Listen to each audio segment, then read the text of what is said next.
Have you guys ever heard the song Mirrors by Justin Timberlake? Mm-mm. It's stuck in my head like so hard right now. I don't really listen to Justin Timberlake, but that song in particular, I hear it a lot at work and it just gets stuck in my head. Hey everybody, welcome to bonus content. It's me, Alex. I'm here. It's me, Alex. It's me. Tony's here, Nobshin's here. Scott was here. Maybe he'll be back. Tony, Hi. what music are you listening to right now? So if you want to talk about the music that I was listening to directly prior to the, Sure. I have a Bo Burnham playlist going on right now. That's been my jam for the past about 48 hours. Excellent. I love that. Any particular highlights? Yeah, I really, really like my favorite Bo Burnham track in general is his "Can't Handle This" Kanye rant from the end of his most. So I've been listening to that in particular quite a bit.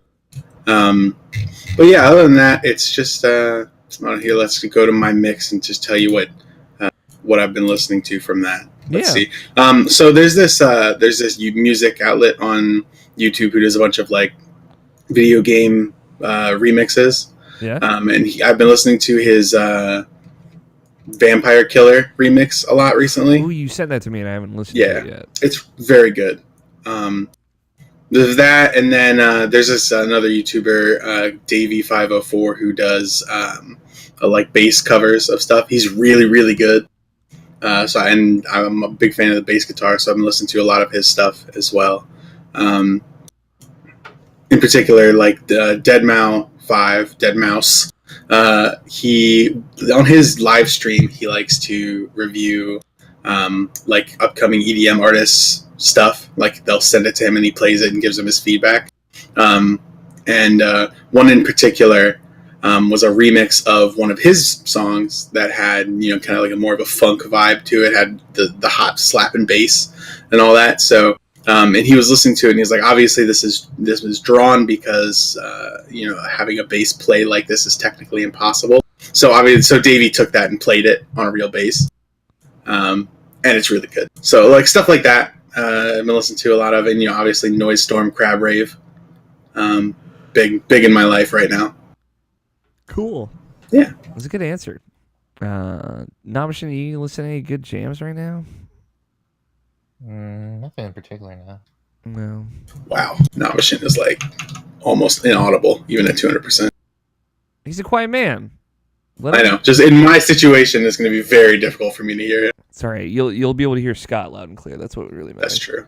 I'm planning on talking to you anyway. So yeah. Ooh, got him. I honestly couldn't make out what he said. It was a sick burn. Got it. Nobshin, do you listen to music on the reg? I don't know what you mean by that. Like when you're driving or like getting around or like situations where you would be alone and some people would listen to music. Do you listen to music or do you like listen to podcasts or something else? I listen to music. Nothing in. There's pretty much the stuff that I like. That's it, really. Yeah, I'm a similar way because like I've never really thought about it until this moment. As many things that occurred in my brain while I'm hosting a podcast, I never really thought about it until this moment. But like, so I have a playlist that's called The Good Stuff, and I think it's at this point it's like over 300 songs, and it's just like basically all the singles, all the just individual songs that I've liked ever, and I'll just like throw that on shuffle or whatever. I have a copy of that from 2011. Yeah, I mean, it's changed a lot since then. So yeah, I have the 2011 version of The Good Stuff. Yeah. So like, I don't know if like, I will just like go to that well of music.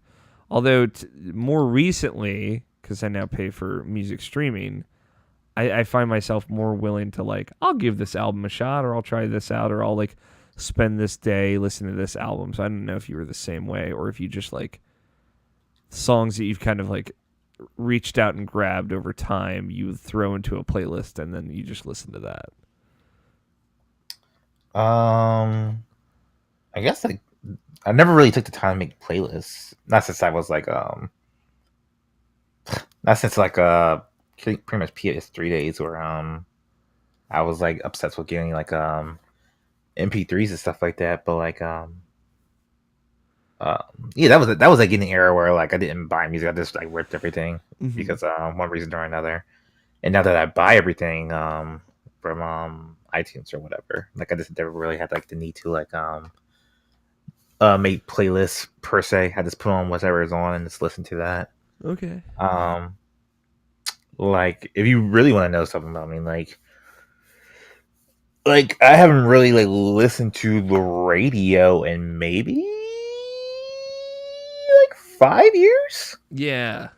Like as far as like stuff being popular, as far as like pop music, I guess you would say, like it would literally have to catch me like off guard, or someone mentioned it to me, or you know I just happened to hear it like somewhere else. Like I work in grocery stores all day, so like they play the same music every single day, and it's always the same songs every single day. So it's like I know those songs, and those songs are awful, but they're elevator music. They're supposed to be awful. Yeah. So like I guess that kind of nubbed me out to music in general, but I don't know. I'm just talking out loud now. No, you're good. No, this is exactly what I like. Because, like, I'm the same way. People, whether it be, like, coworkers or friends of friends or people I've met, they'll say, like, oh, it's this song. Or they'll hum a song. I'm like, what song is that? And they're like, oh, you know that song. And, like, 9 times out of 10, I've never heard that song ever in my life. And it's like, the places where I will hear songs are trailers, movies, or like sometimes TV shows, right? But like if you take like the music or like the radio, the public music channel forum out of the equation, you just don't hear music anymore. Hi, Scott. I am here. Is trying to turn on your Oh my video. god, I can't hear Scott either. You just gotta get new headphones now, Tony. I'm going to, yeah. Sorry, I blanked. We're just talking about music. Scott, what music are you listening to right now? Like, what's your current jam? Adventure Time comes on.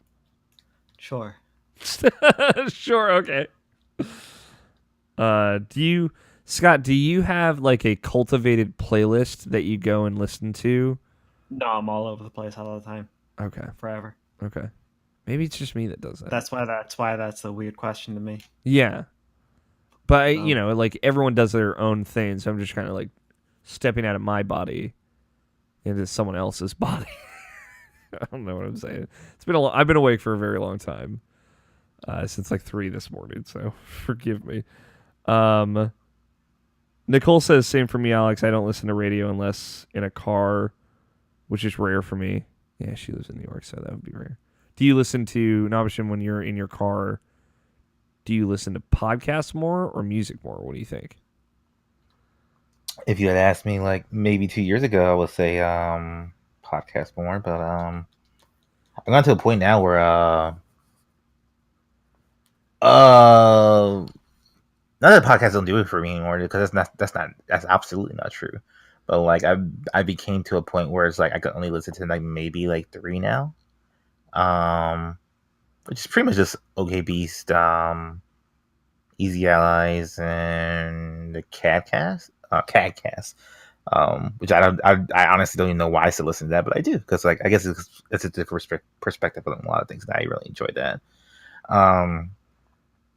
But like, are those the only podcasts you listen to, period, or just in your car? At this point, yes, because like, all kind of funny stuff I watch live, so that's like the only time I ever really do that, because like they're not made for like audio, like at all. Yeah, like period. You have to watch them. Yeah.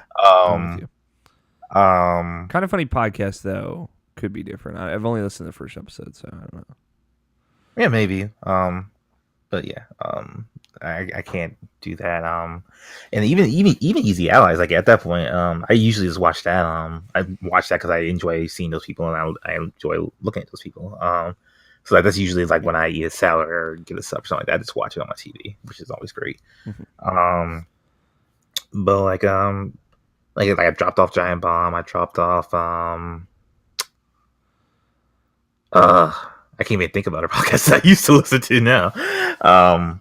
Because like it's funny too, because or Waypoint, because like I used to have them like on my phone, and like I used to just pop it up anytime I want to. But like I concentrate when I'm at work, and like when I'm driving, I either listen to music or like something else that just I generally just care about. But like yeah, I don't know. That's where I'm at. That's a good. I'm in a similar boat. So like, it's weird. I'm in it flipped as far as like the in my car stuff. Like I will now. I'll do like I feel like what most probably casual. I shouldn't say casual, but most like normal podcast listeners would do. I consider myself weird, but I'll like start a show on my drive to work, and then I'll listen to it throughout the day. And usually, depending, I'll have finished it by the end of the day. Something like Giant Bombcast or whatever. Probably not because it's very long, but yeah, I would almost exclusively listen to music in the car, and not really listen to podcasts in the car. And like when I'm walking around on my breaks or whatever, I would listen to music as well. Now, like when I was really depressed, like that just kind of naturally pivoted to podcasts, and then it's just kind of been there for a while. So I just like earlier today I had realized I haven't like really listened to music in a very long time, like outside of like the one-off song here or there. So that's what got me thinking about it. But yeah, as far as like podcasts I listen to, I've fallen off Giant Bomb for the most part too. Although I listened to this week's show and I liked it a lot. It's like, that's it. I can kind of jump in and out of that show pretty easily. Although like I always want to go back and listen to what I missed. But yeah, like the ones I listen to day of release or have to listen to that week are like My Brother and Me, Adventure Zone now that I'm caught up, Easy Allies podcast. And like that's it. Now I also listen to If I Were You, the Jake and Amir podcast, but that's the only like new one in the rotation.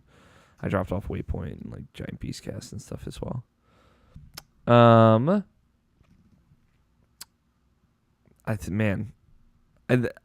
had a full train of thought before the bonus content started. I promise. Let's get the update. Tony, how's your week been? How's your last 2 weeks been? It's been pretty good. Your headphones got broken. Yeah, other than my headphones breaking, which was super lame. It's been a week. It's been 2 weeks. I didn't play any Kingdom Hearts, and it was fantastic. All right, fair enough. Mm-hmm. Did you listen to last week's show? No. Do you want to? No. Hear all that Kingdom Hearts talk? I don't. That's why I wasn't there. Yeah, we missed you though. That's okay. Were you playing Black Desert Online when we were recording last week? Yeah, 100%. Excellent. That's what I told Scott, and Scott was like, he could be doing something else. And I believe I said, I want to believe Tony's focusing all of his attention on Black Desert Online. Yeah, dude. Hell yeah. Hardcore gamer. Scott, how's your week been? Been all right. Pretty good. Getting in any trouble? Any shenanigans? Not really. Okay. Damn. You listen to any good music? Nothing new. At least not new to me. Okay. When you add music to your collection, do you typically do it by song or by album? I'll have a collection, Okay. so by song. Okay. Because you listen to songs at a time. Okay. I was just curious. Like I used to do it by song, but now I do it by album. Scott listens to music in one way, and he finds one metal song that's pretty. He pounds it into his eardrums for as long as he can possibly stand it until the song sucks, and then he stops listening to it. Not really, but I'm into that. My point exactly. I do a similar thing to what you described, Jenny.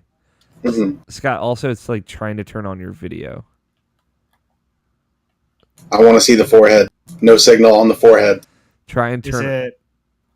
I Just- mean, like I don't have video, so I don't. Just tell Discord not to look for you. Like turn off, hit the video button on Discord, so that way it'll just pop that off. There you go. Okay, there we go. Perfect. Nabishin, how's your week been? Just worked. You're back to work? I assume. Yeah, I was back to work as soon as the day after the last podcast. Okay, I wasn't sure when you were going back. I remember you were stressed out before your vacation. You tweeted out how you're actually doing a good job at work, and you get a little bit of that recognition before going on your break, and you felt better about it. Now that you're back in the swing of things, how are you feeling? It's just pretty much the same thing as always. Okay. Listen, man, I'm looking for the positive angle here. Yeah, no, you're good. Bringing out those good vibes. I'm sure you're doing a great job. I believe in you 100%. Getting those swole arms on. Hell yeah. Is there like a part of your job that is like physically taxing on your arms? All I do is lift all day, dude. Okay. Shit. All I do is That's lift, the most bro. alpha thing Nabishin has ever said. That sounds like a lot. Is it pallets or? Well, it's pallets and putting stuff on the pallets and taking stuff off pallets and moving the pallets and Because you worked the job that you worked. Sounds like what I used to do, except for less wet. Yeah, less fish wet. Less When you first started on the show, you worked at a place, like a custodial thing, right? That was also more physically taxing. Am I making this up or is this unreal? you're making it up. Okay. Man, I feel like I remember you having like a more physically taxing job before, as well. But maybe you're just always in great shape, Nabishin. Maybe that's my mistake. All right, good. I'm glad things are going well. Also, Joseph Fate, who's watching live right now, which I appreciate you, Joe. He says lifting all day. Damn. Which I'm not. Damn. I'm impressed. You guys want to talk about video games? Okay. I'm down. I'm excited to talk to Tony about video games. And Scott about video games. And Nabishin about video games. I'm very excited. You guys got your Audacities ready to go? Yeah. Mm-hmm. Scott, you ready? In a second. Cool. Joe says his physically taxing job is this podcast. Fair. It's just fun. It does take I feel like this is more mentally taxing, but I guess there is some level of endurance required as well. Finally, some boys with endurance.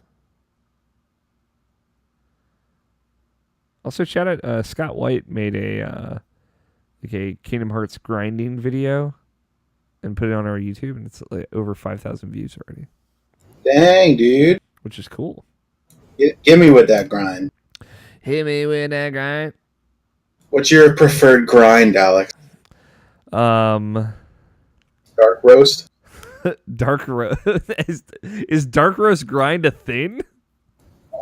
Oh, coffee grind. Okay, I was still thinking of like physical grinding because I'm a dirty boy. Yeah, dude. Grab me some of that dark roast. Give me some reps of the dark roast. Yeah, give me a couple of reps of that dark roast. Get swole. Dark roast probably a good dark roast grind. Maybe a light roast for like a Sunday afternoon. All right.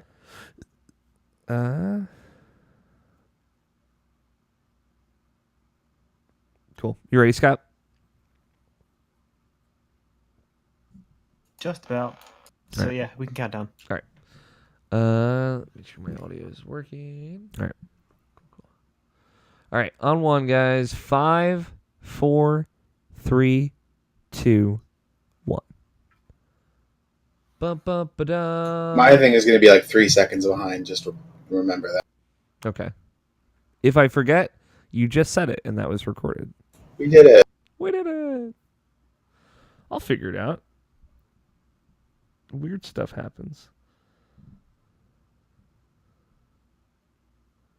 It is Miss Monk. Alex always making Kingdom Hearts grinding jokes. Shake my head. Shout out to everybody watching live. Scott White, Joseph Fate, Nicole Humphrey. The fam, if I may. Just say their full names. Well, Oh. two of them have... I I really had no response.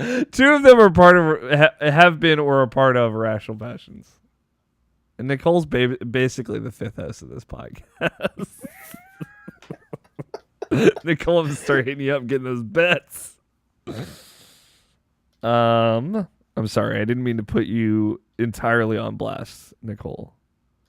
I also said your full name on a stream on Wednesday, so I apologize for that as well. Nailed it.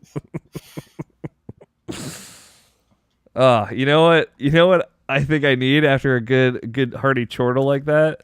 A good old pre-show puff. Oh boy. Because your boy got his inhaler refilled. Finally. Get lit just before this podcast starts.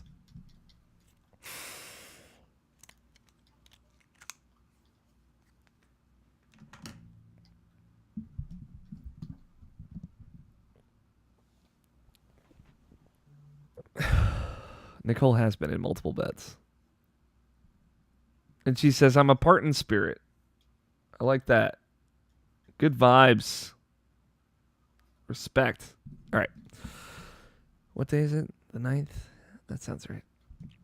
It is Saturday, February 9th, 2019, and you are listening to the Irrational Passions podcast.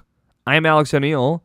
I'm going to be your podcast leader, a moderator of sorts, taking you down into the depths of what this very podcast is. Joining me this week, as always, we have Scott Guthier. Hello. Tony Horvath. Hi, baby. And Brian Nobishin Jackson. Woo! It's welcome. Hey everybody, welcome to Irrational Passions podcast. A podcast about video games. It's going to be a good show, I feel. So we got some games to talk about. We have some games that I'm generally excited about to talk about. We got Kingdom Hearts out of our systems, I feel. Scott's still playing, having a great time, I assume. Mm-hmm. Tony's back, and Tony played some video games I played as well, so I'm excited.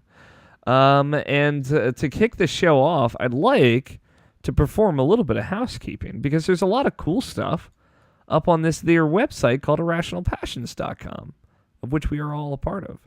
First, I'd like to... Are we? Yeah. I mean, you did get a meet IP on Twitter. You didn't get a meet IP. Mostly, you had one made, Nabish, and I saw it. Mostly because I didn't know what to put in there for Scott and Tony. I imagine for Tony, I would put... Just ask them. That's all Jessica did. She just asked us what 4 things you could say about yourself, and that's it. Scott, what are 4 things you would say about yourself? Nah, I'm not participating in this. So there you go. This is exactly what I was afraid of. This is exactly what you were afraid of. Tony, what... I mean, you could put that 4 times, and there you go. That's true. Four heads, four times. Tony, what are 4 things you would say about yourself? 4 things I would say about myself. Yeah, like 4 fun facts about you. I am the best. 4 things. You're the best 4 things around? No, those were 4 words. I am the best. Yeah. What's your favorite video game of all time? Warcraft 3, we already called this, yeah. Mm-hmm. Scott, what's your favorite video game of all time? I don't know. Much easier to pick out favorites in series. Yeah. What's your favorite video game series of all time? No, I meant favorites in series. I know. I asked you an equally as difficult question, but it's slightly easier for you to answer. You don't have a favorite video game franchise? Not particularly. This is why I didn't ask the fucking Tony and Scott Nabashin. I hope you're happy. Wait, what? I answered. You did answer. I don't take an active role in sorting things. It's okay. It's just like how I don't really have a favorite color. When people tell me, I generally make up a reason. For the longest time, it was Clear. That's a good answer, actually. I know that from Space Jam. Opaque. That is a good Space Jam pull. Damn. I love the very specific pulls. You know that, Abishin. I was gonna say Clear is clear. we did a fun little social promotion #MeetIP for the website team. There was one made for Nabishin, none made for Tony and Scott because I lived in fear for what this moment would hold. But maybe if I can, in other words, refusal. yes. If I can coax 4 fun facts out of the two of you throughout this podcast, which I will try, I will personally hand make. I'm pretty sure you can come up with something on your own. I mean, I you know your could. music taste now. Yeah, it's true. I could put some fun music. Scott likes death metal. Things like that. These are fun facts. So if you don't follow at Irrational Pod on Twitter, you should. I'm gonna see if we can get all those up on Instagram. I wanted to do one like for the podcast crew for Saturday, but I just didn't want to. I didn't want to ask for reasons now explained, and I also didn't want to just write them for Scott and Tony. But you know what? At this point, it could be fun. I'd be curious what I would come up with. We'll find out at the end of this podcast. But in addition to that, there's a bunch of cool stuff that went up on irrationalpatch.com from the website team, not the podcast team. The podcast team put up their spiritual energy. Such things as the first episode of our Ori and the Blind Forest book club. It's a 2-episode book club, so it's going to be pretty short. So if you've never played a game with us in book club, or if you've never watched book club, now's a great place to jump in. We also had the super hot one, which was just like a one-off before that, so that's also a good place to jump in. But yeah, we played up through the Misty Woods, the Blind Forest, I think is what it's called. It's one of those two. I don't actually know what they call it in game. Which is about the halfway point of Ori and the Blind Forest. And you can jump right in, play up until that point, and then go watch and listen to us talk about it, or just watch the show. Scott edits in a bunch of video and whatnot for it. Last week's episode went up. If you have finished Kingdom Hearts 3, you can listen to the end of it. Nabishin and I talk about our feelings. I really listened to that. Nabishin. It's a very good conversation. I got hype again listening to us talk about it. Raccoon City Radio episode 3 is up. Andrew and I played through the sewers in Resident Evil 2. Logan Wilkinson's review of Resident Evil 2 remake is up, posted, published. There is a great episode of Input hosted by Jarrett Green and our new team member, Jess Cogswell, where they sat down and talked about quote unquote ethics in games journalism. So if you're familiar with a certain article that went up this past week that started some fires again, that is the focus of the conversation. And you should go check it out. And Scott White posted 2 reviews, one for Ace Combat 7 and one for Etrian Odyssey. And that's it. That's the last week in stuff.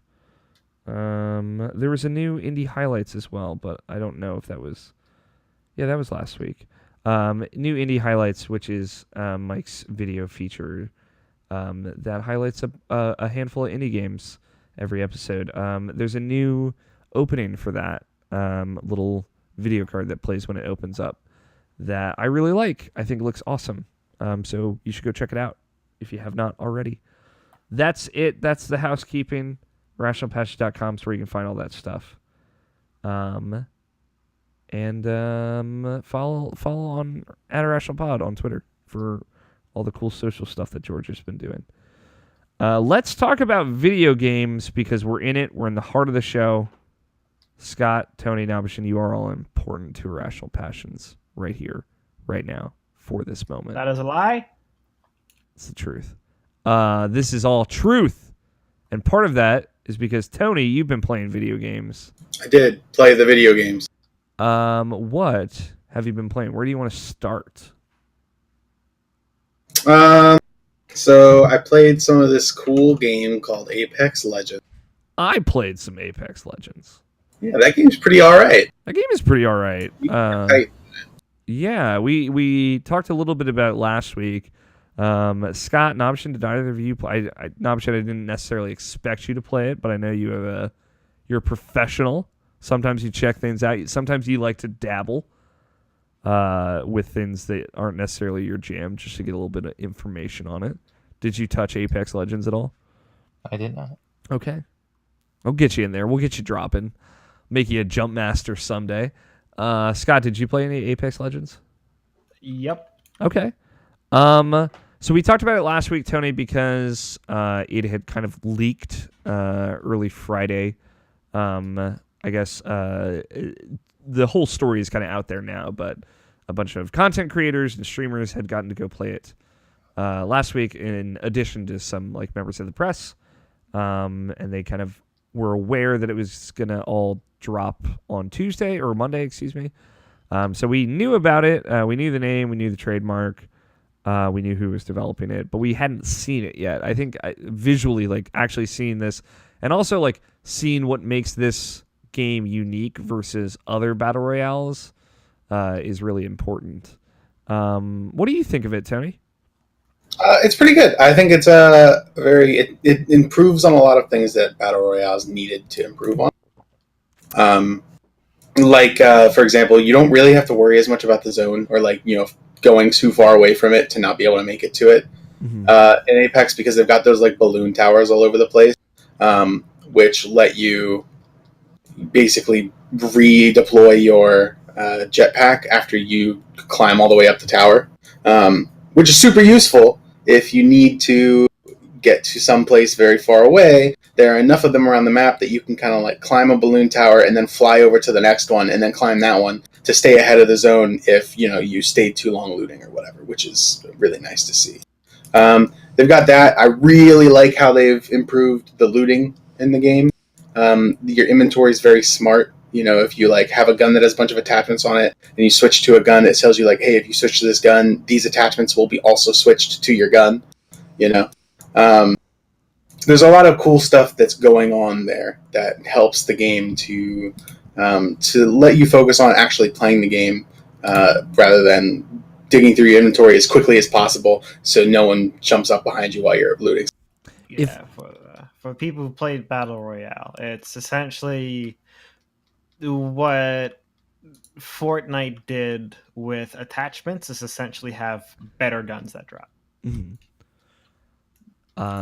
And then that solves the problem of having to stop every 10 seconds when you go through your thing to personally modify your guns. Yeah. Apex has both the attachments and the automatic processing of them. Yeah. The auto attachment stuff is very, very good. Is that something that Blackout did, Tony? I don't remember. What? Automatically putting attachments and stuff on your gun? Yeah. No. Okay. As far as I know, that's not something in the game, at least since the last time I played.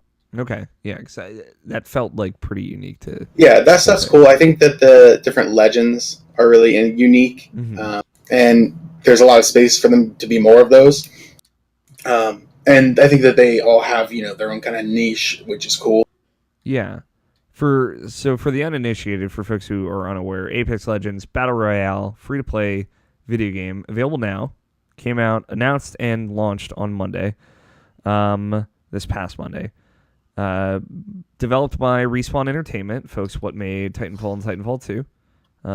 Many ex-Infinity Ward employees. And it is essentially a 60-person battle royale on a totally original map set in the Titanfall universe, where you have to play in teams of 3, and you draft from a choice of up to 8 legends, heroes, and they each have their own unique powers and unique ultimate ability and unique passive ability. And those are kind of like the hooks, I would say.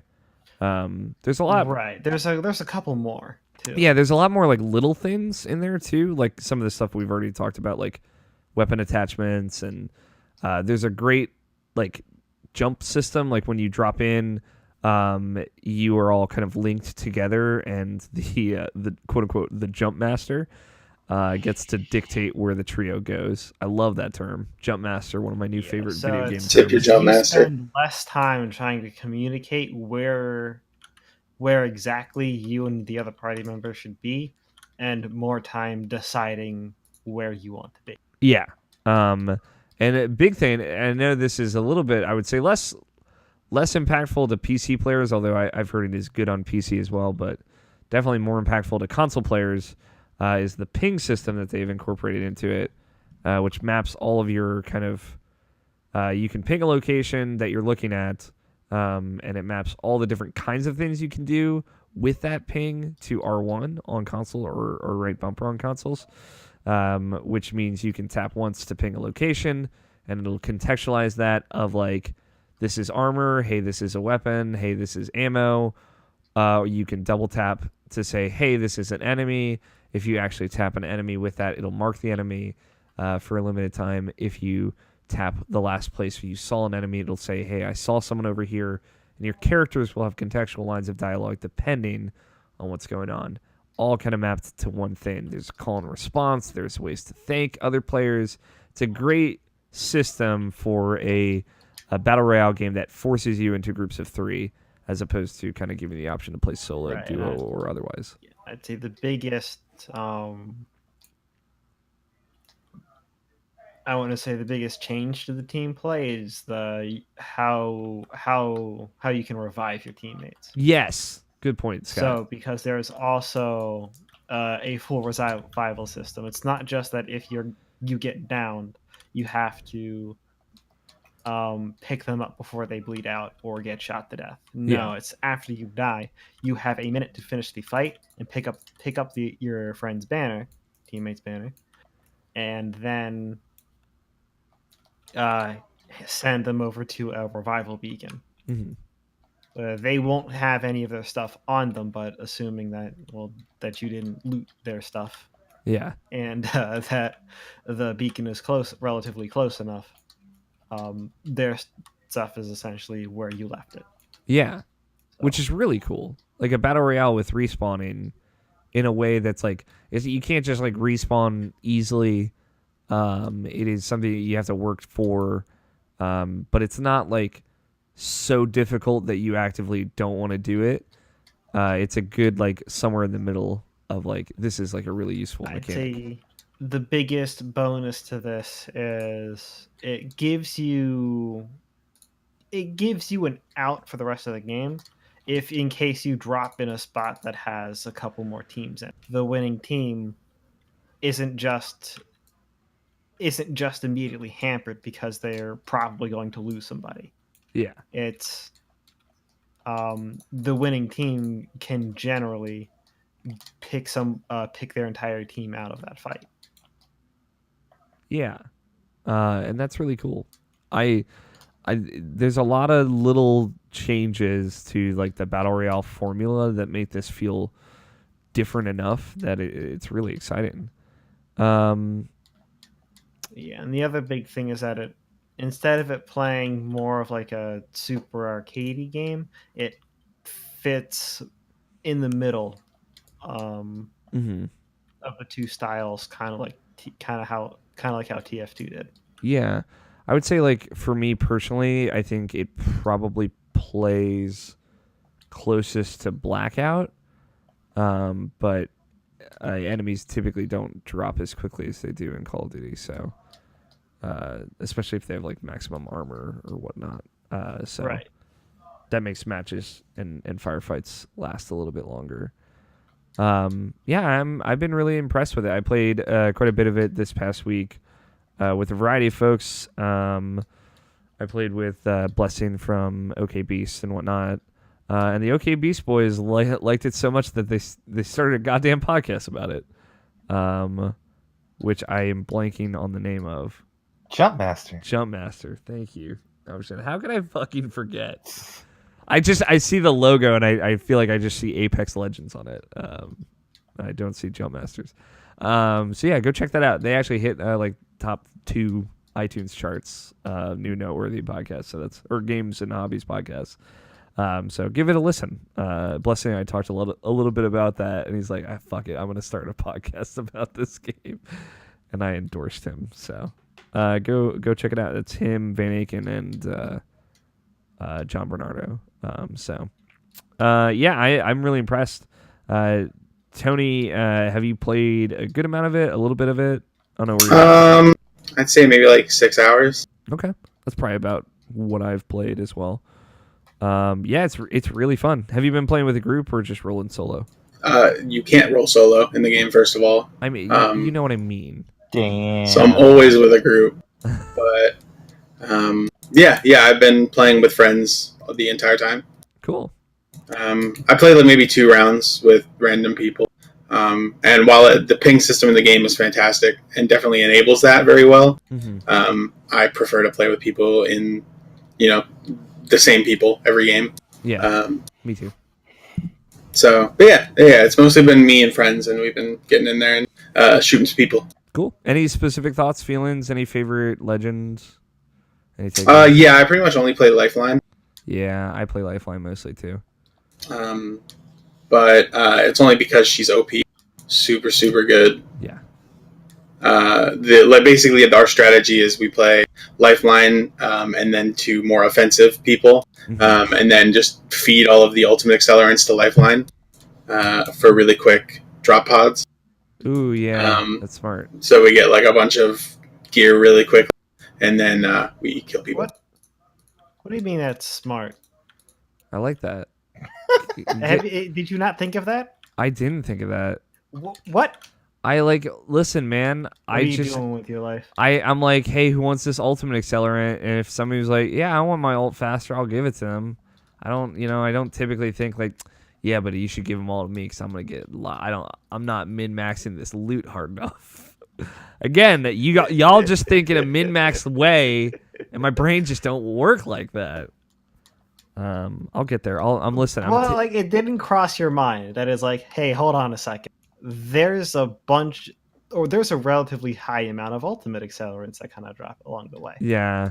Enough to get me like 2 or 3 more ults. Listen. What if you just got extra loot? You all saying this right now is like making it seem very obvious, but I swear it wasn't obvious to me in the moment. thought about this in the tutorial mode. I'm like stressing out, like hiding in a bathroom, like standard battle royale type stuff. Why are you hiding in this game? This game is like the least amount of like I need to hide from this. I get very stressed. That is possible in a BR. I listen. That's like one of the things I like about it is that it strongly discourages you to sit around because it's boring and there's no reason to do it in this game because the time to kill is so long that it's not like you're going to walk outside and immediately get popped in the head and you're done. Yeah. Right. That's the big thing is that's one of the great middle grinds it strikes. I'm generally not too big on military shooters because the firefights are generally determined, or the length of firefights is determined by how big your bullet spread is on any gun. Mm-hmm. Or who shot first. Reducing that firefight as the game's learning curve goes on is figuring out how the game wants you to move your cursor to then deal with a lot less of that. Yeah.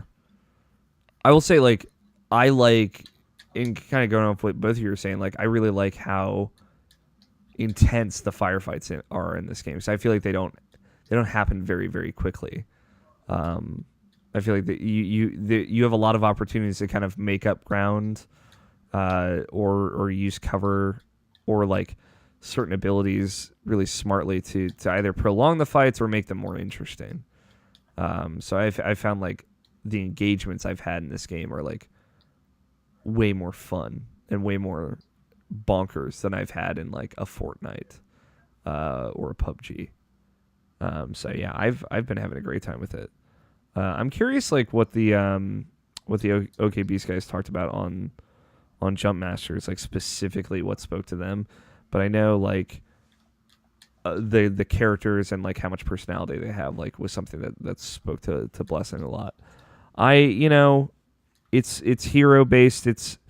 I feel like it has a little bit of like a Borderlands-ishness to it, which I don't love. Just because like artistically the art style is a little bit like that. And Borderlands more than Overwatch. Yeah, I would say Borderlands more than Overwatch because it kind of has like that kind of hand drawn, like penciled in shading look to the way the characters look. At least in game, I know there's like that cinematic trailer out there that looks a little bit different. And like I would say, like the personalities of the characters seems more Borderlandsy. Not just because there's a quippy robot. I think he just is kind of very Borderlandsy. Pathfinder, my boy. But even in spite of that, which I'm not a huge Borderlands proper fan. Like I like Tales from the Borderlands a lot because it kind of emphasizes those weird side characters. Where this is more like this guy is kind of like one of the main characters from Borderlands type thing. But even still, I think it's very fun. It's got a good humor to it. Cool. Any other thoughts from you guys? Any other feelings on Apex Legends? Excited to see what they add to the game going forward. I'm more okay with their like Overwatch style cosmetics than like the Fortnite approach of like daily rotating shop of like 3 things that you have to buy with real money. Yeah. You're able to you actually, and then they've said that they're going to do like season pass kind of stuff. Yes. Which makes sense. Yeah. So it'll be cool to see how they handle that because I think that they've probably learned a lot from how terrible it was in Call of Duty. Yeah. So it'll be nice to see them do something better than that. If hopefully they do. The loot system seems pretty good. The cosmetics that are available in the shop, it's fine. I think they look bad anyway. So yeah, me too. Check out these gun skins. That one gun looks like a fucking pretzel. Yeah, dude. But dude, how are you gonna get your soft pretzels in game? Yeah, let me eat this gun real quick. Delicious. Dip this gun in honey mustard real quick. Mm. Yeah, I'm with you, Tony. I'm really excited to see what future characters look like how they change the dynamic of that game. Yeah. And I think obviously like balances to current characters and their abilities will also be a big part of that too. Yeah, it's exciting. Like it's funny because like everything about this went well. Like we'll get it to in news, but it's like doing very well as on top of that. And this like just reads so much like hey, we sat on this. We refined it and we reacted based on the way the market is going, like Battle Royale market is going, and we like smartly innovated on some of the things that we felt were lacking, and it worked. Like there's so many instances where I feel like you try that and it fails, but here they tried it and it worked, and it helps that it's like a good vibes developer like Respawn, like. As Titanfall 2 is a fucking great game that not enough people played, and now they have like something that's very successful and making them a lot of money, and hopefully that money will boon them forward to do more projects like Titanfall. And maybe they could just add Titans to this game. I could see that happening. Yeah, Titans are all right. Titans are all right. It's just crazy to me. The most surprising thing about this is that EA published it. Can't believe EA did something that was like successful. They've had it quite rough, but this was like a risky move that worked out. So, exciting stuff. Tony, have you been playing any other video games? I don't know what those are. They're like digital experiences that you can interact with, like movies. Oh, those sound pretty good. Yeah. Apex Legends is actually a video game, so I feel like you might know what they are. Yeah, so I've been playing Black Desert Online for the past 2 weeks. You're back in, baby. I don't know. I don't remember what happened that prompted me to go back to it. It's been 2 weeks. Yeah, I don't remember what it was. It was like someone said something to me that was like, "Hey, do this," and I was like, "Okay." Um, so yeah, I reinstalled the game. They've made a bunch of changes since a year ago when I quit, and I think the game's in a pretty decent spot. You know, the group of people that I'm playing with are the same people who I was playing with a year. They're just kind of at the point right now where we go to war and we delete people and then we move on with our day, and that's pretty much it. And that's fun. Like yesterday we had a war which ended up being a 3v1, three guilds versus us, and we held on against those three guilds of 40 people each with our 40 people for almost 2 hours. Wow. Which was pretty cool. Jesus. I don't remember, Scott, were you at that one yesterday? Okay. They keep quote unquote forgetting to put a cannon up.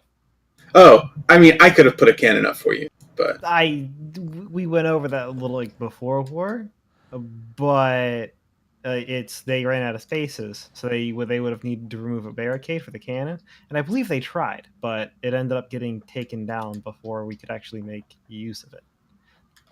It's one of those things where it's most useful when it happens, when you can start the cannon at the start of the war. If I can get a cannon out within the first 5 minutes, then I can essentially flatten a base within the next 5 minutes. Okay. Hell yeah. That's the sort of thing. So it's 10 minutes in and they have nothing to defend their base with. And It takes about that long for them to get over to my cannon and then chop it down. Because at this point, if I shoot a cannon, it's hitting a target.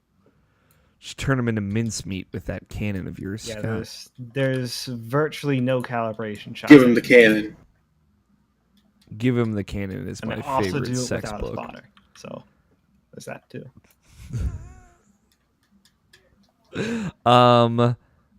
Now I want to know, Tony, is this like some kind of weird, private, secret Black Desert Online server? No, this is no, it's the normal server. This is Canon server. Is it still scummy as hell?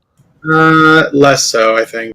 Okay. Like, it's still there, but I don't think they're pushing it as hard as they were because they pushed it really hard, and then people stop playing. Is this a long-term commitment for you again, or I don't know. I'm definitely gonna play for a while because they've added some stuff to the cash shop in this past year. That's pretty exciting. Excellent. So the first of which is when you buy a costume for $36, you can melt that costume at a blacksmith, and when you melt that costume, you get cron stones, which are basically a thing you can buy from a blacksmith for 2 million silver for each one. Which, by the way, used to be 1 million silver. They've since doubled it to make this worth more.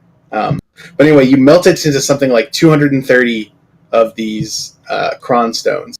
And you can use these cron stones to protect your gear when you enhance them. So, like, if you try and take an enhancement from Tri to Tet, which normally if you fail, it would fall back from Tri back to Duo, so you have to get back to Tri before you could try again. Yeah, I remember this. If you use a specific number of cron stones, then if you fail your enhancement, you don't lose the Current Tri, so it stays there. Yeah. So that's one thing. So now you can basically, for $36, buy 2 attempts at Tet for free, or like half an attempt at, which is pretty pay to win, but it's like very, very pay to win in that it's extremely expensive. Yeah, that's a little pricey for anything. Right, and like the math, to give you a thing of the chances, for pen, what was previously considered the max stack on a pen gives you roughly just under a 4% chance at getting. You run out the math per attempt and how often, essentially the amount of times you would have to run it. It's a couple $1,000. Jesus.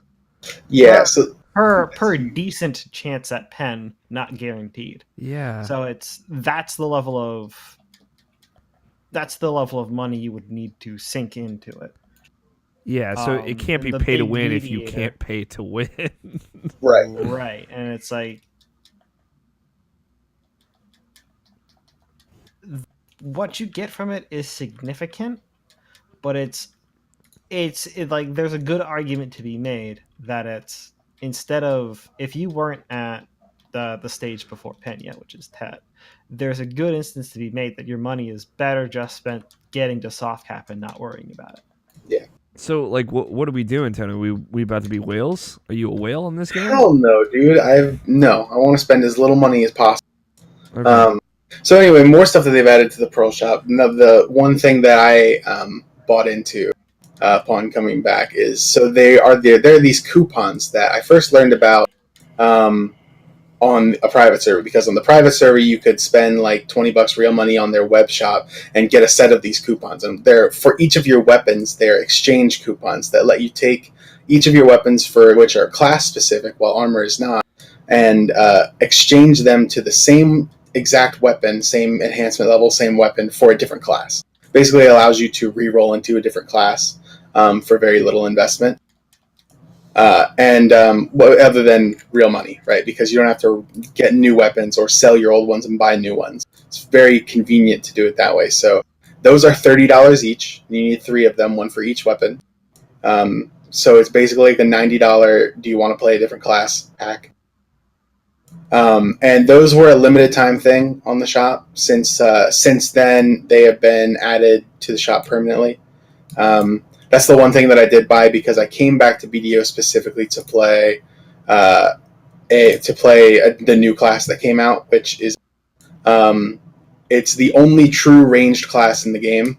Like every other ranged class pre-awakening has a melee awakening. Like Sorceress and Ranger were the two ranged ones before, and now both of their awakens are just melee weapons.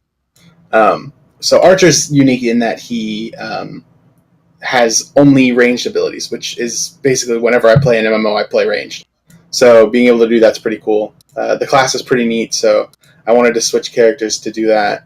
So I switched my weapons over, since I had all soft cap level weapons, which is basically like one more enhancement would be the best weapon you can get. So no one really does it. It's already hard enough to get to Tet.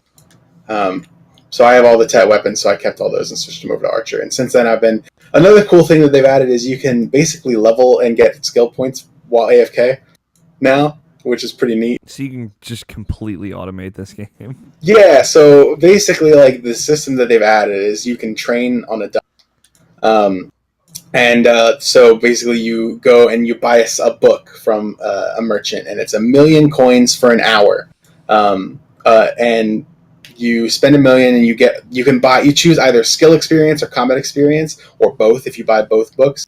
So you can buy them in increments, and then you use the books to add to your total time you're allowed to AFK train.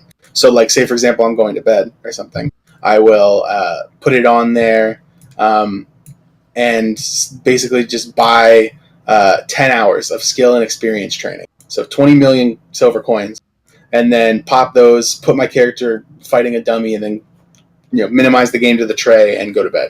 And then I get up the next day and I've gained experience, I've gained skill points, all that stuff, instead of making money like fishing or something like that, which I definitely wouldn't do this all the time, because it's a huge drain on your resources to do it this way instead of making money while AFK. But until like yesterday and the day before, which are the first 2 to 4-ish hours that I spent actually grinding on this new character, I spent maybe an hour getting from level 1 to level 50, and then about 2 hours getting from 50 to 56. And then from 56, because you can start AFK training at 56, I believe, I did all of 56 to 57, all of 57 to 57.8 AFK over like 4 days. I didn't touch the game really. I just went to war and AFK trained for the entire rest of the thing and gained 2 levels. Which is significant based on how long those levels used to take.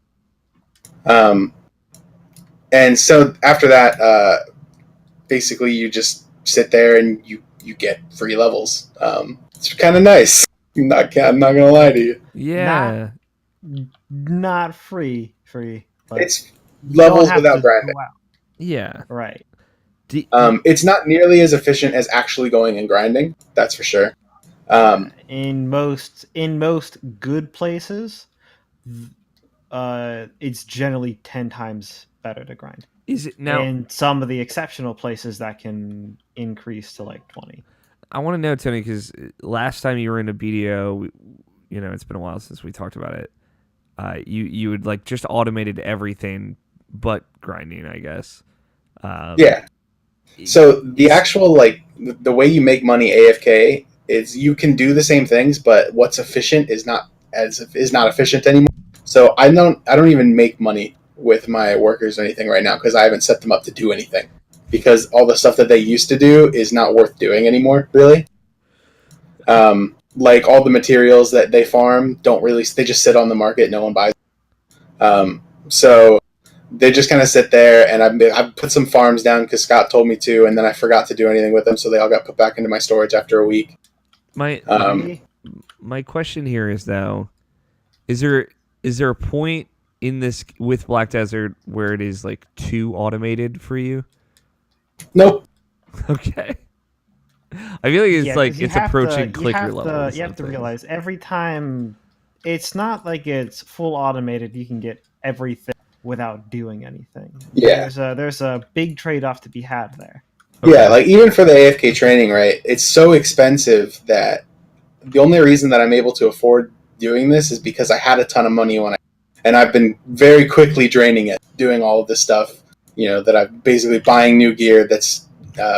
Switching crystals, which are very expensive to get crystals to put into your gear. Buying new accessories, weapons, and all that stuff. All the switching classes and all that stuff. I used to have like a little bit over 2 billion silver coins, down to like 300 million. Which because I've been only spending money and not putting any in to get out. Not really getting any new silver. So anyway, it's just kind of been get everything ready to go, and I want this class. I'm at 59 and a half. 60 is where my previous class was. I already have more skill points than my previous class did because AFK training is actually really strong for getting skill points. So I'm just trying to get back to where I was, and then kind of push a little bit farther. And then at that point, I'll kind of start being useful in wars and stuff again. Because right now I'm just kind of sitting in siege equipment because a level 59 character versus all 61 and 62s won't hit them very much because of the level-based accuracy and evasion that classes have. So I'm not as useful at these levels as I would be on my level 60, but I don't have weapons for it anymore. So, it's just a kind of a game of getting to relevancy. Yeah, I got you. Interesting. Well, I'm glad you're having fun with it again, I guess. Yeah, I don't know. I definitely could have grinded for like 10 hours and gotten all of this in like 10 hours, but then I would have had to grind for 10 hours, Yeah, but then you would have had to put the time. You could be... Yeah, it's super weird going back to like old zones that I used to grind in, even on like my Mystic before, which is the class I was playing a year ago. Because my Mystic was geared for defense, right? Like it gave up like damage to be tanky. I don't know. I would just like go to grind and not be super efficient. But now I've gotten, I'm all in on attack damage because this class that I'm on now, the ranged one, is basically a glass cannon. So there's no point in building defense past a certain point. So I do much more damage than I used to, and it's weird going to grind spots that I used to go to, and then I just like auto attack a mob or like a pack, and the pack dies. Where I used to have to do like several skills. Yeah, I don't know, it's cool. Like, there's a lot of neat stuff going on in Black Desert Online, and I think that there was enough stuff going on for me to warrant me going back to it. Cool. Yeah, it's all right. Good. I'm glad. Listen. As much as I make fun of Black Desert Online, I'm here for the good vibes. So. Hell yeah. It's available on Xbox One now. I don't know if there's crossplay, but maybe we could get in there and see what happens. Is there? I'm pretty sure there's not. I don't think there is. I bet there isn't. But man, I really hope there is. Man, I want to know what Black Desert is like on a fucking console. Yeah, dude. I kind of don't. Wait, is it's available on console? You said? Yeah, it's on Xbox One right now. Man, what are the guilds like? Who owns territory? What gear do they have? I want to know. Yeah, I'm very fascinated by it. Maybe we could do we could sit down together and take a look at it. That could be fun.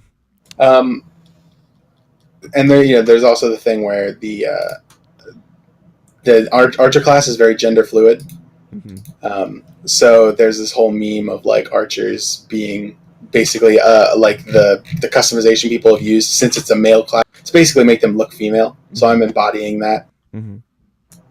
Just why not? Chasing that bliss. I'm here for it. Gotta have my femshep, dude. Yeah, gotta have your femshep. Speaking of femshep, Mass Alex too. Yeah, dude. Oh shit! Episode 2 that's probably out. I should go find that. It's been out, yeah. I should go watch that. You should watch that. Anything else you've been playing, Tony? Or is that I think that's the major stuff. Magic Arena still. But yeah, it's basically been those three. Sea of Thieves, I want to play. There's a bunch of stuff that is, basically there's things for Sea of Thieves that have come out, and a big update came out for it, which now all friends can play Sea of Thieves for free for like all of this weekend or whatever, which is ending tomorrow. But Microsoft Store sucks, so I haven't even been able to reinstall it because this big update really crunched the size of the game's files. Oh. And so it required a reinstall, but Microsoft Store, basically it will download for about 5 seconds, and then it'll give me an error. And the error says, like, something went wrong on our end, wait, and then try it again. And it doesn't restart the download ever. So I just have to keep tabbing back into the Microsoft Store. I click restart, it says downloading for like maybe 5 seconds, then it errors out again. So I've been doing this for 4 days, and I'm at 10 gigs downloaded of 28. Okay, we'll get you there. We'll figure it out. Really irritating. Yeah, I bet. It's fun though. Like I hopped on my Xbox this last week to play a little bit of Resident Evil, and I saw you online. I was like, oh, Tony's online. Brought me joy. Just to see you, Tony. Yeah.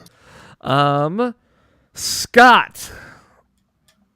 Me. Video games. What you been playing? Basically doing the AFK stuff in Black Desert, and then I got some Kingdom Hearts. Okay. But that's for later. Okay. We can save that for the end. If you'd like. Other than that, I was playing Apex Legends, but we already covered it. Yeah. So cool. We're all caught up. We're all caught up. Nabashin, video games. Mm-hmm. What you been playing? Not too much. Be Resident Evil Leon. Nice. Leon A, I assume. Yeah. Cool. Started Claire B. Really enjoyed that game. How do you know how long the B campaign is compared to the A campaign? Oh, it depends, because like you know where everything's at and you know where you're going. So like you probably half the time that it was like your first run, I would assume. So maybe you can explain this to me. And if the best answer is to just wait and see it myself, fair enough. But like, what is like the B campaign? Because I really don't know how it works. Is it like basically the same as any given A campaign with that character? Only certain sections are changed, or is there more to it than that? Say that again? Is the B campaign, let's say Claire B, her B campaign playthrough, is it basically the same as her A campaign, just with certain sections changed, or is there more to it than that? Her A campaign is basically what Leon's A campaign is. Okay. So it's like you would meet Marvin instead of just like going through like the backspace of the police station. Okay. So it's like it's just like whatever you're seeing in the A campaign right now for like the character you played for the first time you play that game, it'll be just that character instead. So it's like it isn't like a Nier Automata thing where it's like a different story, stuff like that, or different perspective. It's like it's just the same thing, just with different characters. Okay. Because yeah, I saw quite a bit of the A campaign of Claire, and obviously like there's stuff that happens for Claire that just doesn't happen for Leon, like characters and whatnot, sections of the station she goes to. Yeah, basically like anything that dealt with Ada, you would just deal with Sherry now. So it's but it's still just the same beat for beat, more or less. Okay. Interesting. I'm excited to see it because like I've known a little bit about how that worked in the original Resident Evil 2, but I've never like experienced it. I don't know like a game that has really done that. I guess Nier is the only one I could compare it to. I mean, I think that's like the main complaint for Resident Evil 2. As far as like, they don't do enough with it, or they didn't go as far as they probably should have gone. As far as like when there's supposed to be two scenarios happening at the same time. Mm-hmm. Like weirdly enough, it's like sort of like you would think like how like Birth by Sleep did it like pretty okay. Like it wasn't perfect obviously, and there's still stuff that didn't mesh all the way. Yeah. Like for this one, it's like even like almost worse than that. So it's kind of weird because like in the original one, that you can like leave weapons and stuff like that for like characters. They don't really do that in this one. And like I said, some of the complaints for like this remake of it is like you would think like certain doors would be open or certain puzzles would already be done, and it's like no, it's you have to do it again on your second playthrough. So it's weird. That is weird. Okay, I'm curious to see it though, just because it is like an infamous thing that RE2 did, and I'd love to see it. But yeah, we in Raccoon City Radio, Andrew and I just got through the sewers. I haven't touched the game since I actually played that section. So I'm about to do the whole lab and then play through the final act for Leon. So I'm excited to see that stuff. Again, it's all new to me. So, anything else you've been playing? Like relatively recently, like I haven't really talked about it on the show really, but like I just been like deciding to go through all the Devil May Cry games again. Nice. Like I beat one like maybe like a month ago. Started two. I got pretty not too deep into two. Maybe paid like about 3 hours of it or something like that. But I really didn't like that game because like I never played two. Yeah, that's right. What is it that's bad about 2? Because I feel like no one's really properly explained why 2 is bad.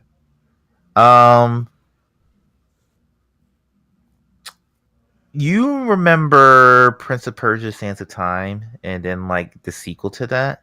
See, I never played the sequel. Okay. It's easy to explain. Okay, so it's all the hiccups of Prince of Persia: Sands of Time were mitigated by you having Sands of Time. Yeah. Okay, now take that away. That sounds awful.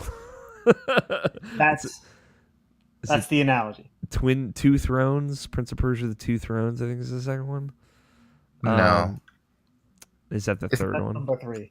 Okay. But it's they all suffer from the same problem. I keep thinking it's Blood on the Sand, but it's not Blood on the Sand.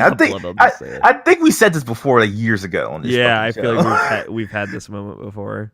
Anyway, yeah. like DM's Devil May Cry 2 is just it's so weird playing that game because like when you play Devil May Cry 1, you find this guy named Dante. He's like with his Devil May Cry attitude, like that's like funny, like snappy, and like an actually cool character. And then you get to this game where he's just like the most dullest, boring like protagonist you ever seen. Like where's all that characterization? Where's all the fun that you had with him? Like it's not existent in there. And like even the combat, like they just really just dumbed it down like super bad. Like they did some enhancements, I guess, with like you could like run on walls, and like they put a real big emphasis on guns in that game. But like as far as like doing like certain combos like you were able to do in Devil May Cry 1, even in the first game, and like they're like non-existent. It's just like very just mashy. Just a 3-hit combo, and that's basically it. As far as like combat and stuff like that. So it's just a very soulless game that you could tell was just kind of that's rushed out. Like it's polished. It's not like it's broken or anything like that. It's just nothing to it. There's nothing like really that stands out towards it. Mm-hmm. Does it still have like the visual style, the character, like the enemy design, the boss design? Does it still have any of that stuff that I know? So like the couple of bosses that I fought in that game have been like a demonic tank and a demonic helicopter, and like they're just tanks and helicopters with like pretty much just veins popping out of them. Yeah, so that's very boring. so yeah, it's like it's really just like a disappointing game, all like top to bottom. Mm-hmm.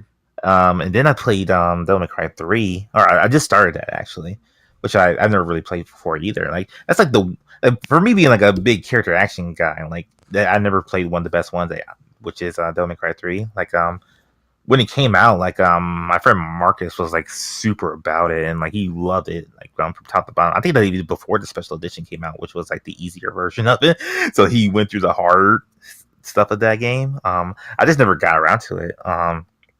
Because like all the Devil May Cry I ever played was just the first one, which I loved, and like 4, which I haven't played in a while, but I enjoyed at the time. Mm-hmm. But 3 is so much different, and like it like, and I could tell why people like equate that to like being like one of the best character action games of all time, because like you just have everything at your disposal.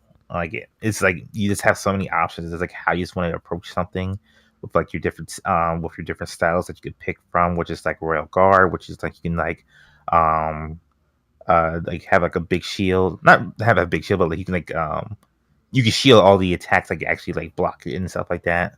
Then you have the Trickster, where you are more mobility. That's the word. Have more mobility to like move around as far as like dashing and like dodging and stuff like that. And there's also like a Swordmaster, which is like just like for like a full like frontal attacks, like just like doing more tricks with your swords and stuff like that, which is really cool. And Gunslinger, which is like put more emphasis on your guns, and like you do stylishly like shoot 2 enemies at the same time and stuff like that. But yeah, that game is like super fun, and like it's hard too, but like there's a sense of accomplishment with like learning how to play that game and like getting used to it. Like my only real complaint about the game is like you can't like switch to styles like mid combo, but like obviously that's what they're doing in like 5, and like they even did that in 4. Yeah. I just haven't like I remember playing Devil May Cry 4, and like I never could wrap my head around it at the time, so it was like I probably just stayed like in one stance the entire time and just did that one style, I should say. But like I'm now that I have a better understanding of character action games, like I'm getting more and more used to it, and like yeah, three's a banger. It's really really good. Do you think 3 holds up? Oh, immensely, yes. I can just tell. Like you could say like Devil May Cry 1 doesn't hold up, and like it's true. Like it's one of those things where it's like the novelty of it, and like it being the first one, and like it kind of sort of creating character action games, like you can just have that appreciation for that. Mm-hmm. But 3 though, like 3 is just like something I could just like almost immediately just like tell, like, oh yeah, this is like you have like a whole wealth of like a playbook you want to play at your disposal, and like it's just super cool. I just want to get like more into it, and like just digest it more. Yeah. Do you think I would like Devil May Cry 3? I don't think 3. No. Okay, that is where I was leading with it, because I've always been, obviously I have my problems with 4. When I went back and played the opening couple of missions of 4, I liked it more than I remembered, I'll say, or I liked playing it more than I remembered. Obviously I like the reboot a ton. I've never touched any of the original 3 though, and I know people love 3, and you know with me, like I always have this yearning to understand why people really attach themselves to these franchises that I personally haven't, like Wolfenstein and things like that. I just, if it's something where it wouldn't click with me, I don't necessarily want to take the time to try and go back to it. That's all. You know what? I don't even know why I said it's like so dismissively, like you wouldn't like it. Like when he was talking about it, I don't know why I just said like no. Because you know me, like yeah. Generally my taste in games. Like if you said no, I would take you at face value with that. Like I think like the thing about that is like for me when I played that game, when I played Devil May Cry 3, like I was probably in the first stage of it for like a good maybe like 30 minutes, just like trying to wrap my head around like to play this game and like how to do certain things to whoops. Sorry. You're good. I think I stopped my recording by mistake. Okay. It happens. Yep. Yeah, just let me know when you're ready for me to count you. I like the whoops. This is good. Yeah, hold on. Just give me a minute. You're good. Warrior Within is the name of the Prince of Persia game we were trying to think of. Thank you, Nicole, in the chat for pointing that out to me. I did look it up on my phone. Yeah, and revisiting that, does he just have like a stark personality change in that game? Yes, that is a big thing that a lot of people did not like about that game. I looked it up. Let me see. It's the top review that it had it. Because I did play a little bit of it. Yeah. And I didn't get the stark personality change from what I played of it. Mhm. He was relatively similar. And generally what happens is, well, it's considering the timeline because I know a bit about it. That game takes it's not directly after the first game. Yeah, it's a while after, right? Yeah, it's a while after. So it is, as the game goes on, it explains kind of what happens in between then and now. And generally, I didn't get too far into it, but generally in those types of games, yes, he's changed, but there's a decent reason for it. Yeah. And like the end of the thing, the way that whole story ends is that he was slowly turning evil the entire time. He was slowly corrupted, and there was a whole lot of foreshadowing that that's what was happening. But if you weren't paying attention throughout all the games, you wouldn't have known that through too. Mm-hmm. But it was at the same time, it was, if you were paying attention, you would know that. Yeah. And it's not like a I'll put it this way. It's much easier to understand what was going on in that game than, let's say, a game that uses, let's say, any of the Dark Souls games. Yeah. Way easier. Okay. So it's not like you had to do some digging and theorizing. It is a 96% like this on Google results, and is a 9 out of 10 on Steam. So I guess some people like that second Prince of Persia game. Fun fact, I didn't know this either. Sands of Time, obviously the big one came out in 2003, and then Warrior Within came out in 2004, and then Two Thrones came out in 2005. That shit was popping out every year. That's wild. You ready, now, Option? Mm-hmm. All right, on one. 5, 4, 3, 2, 1. Mm-hmm. Yeah, to pick up where we left off, I think. Do you think I would dig 3 now that you've reconsidered it? Like I was trying to say, it was like I don't know, like honestly, like because like I think the personality and all that stuff and like the gameplay is fun, like everything is there for that game. I'm just curious if you would like not necessarily stomach the difficulties, like the word I want to say, but like it has the old gamey era of unforgiveness. Yeah, I don't know. That's a totally genuine and fair concern too. That is one of the few things I remember Greg telling me about that game as I was watching him play it. Mm-hmm. Yeah, I don't know. Maybe it's weird. But then again, like for someone like me who plays character action games, I don't use items at all, like ever. Like I don't use consumables as far as like health and like giving myself an extra life, because like I don't know, that's just something I can't ever get my mindset in like actually doing. Like I would rather play I do. In most of the older games, they're not all that great with rationing them out. Yeah, true. Right? Especially and that then first Devil May Cry. what that ends up teaching you across your gameplays, because I have a similar problem, is, well, if they're not great at rationing them out, you use them when you need to. Well, how Yeah. do you know when you need to? You never need Well, to. that's fine. If you think you need to, you start using them. Yeah, I think But like oh wait, then wasn't when you needed to. This next part that came up, that's when you needed to. yeah, This other exactly. part wasn't actually all that hard. There was just something very specific you had to do. And now there's this next part that's actually hard. Now you don't have any left. Yeah. I can't like the ones that you can't like kind of depend on consistency wise, those I definitely have trouble with. I don't know. Would you say it's harder than the other Devil May Cry games I've played? You only played 4, right? 4 in the reboot. Oh, yes, definitely. Okay.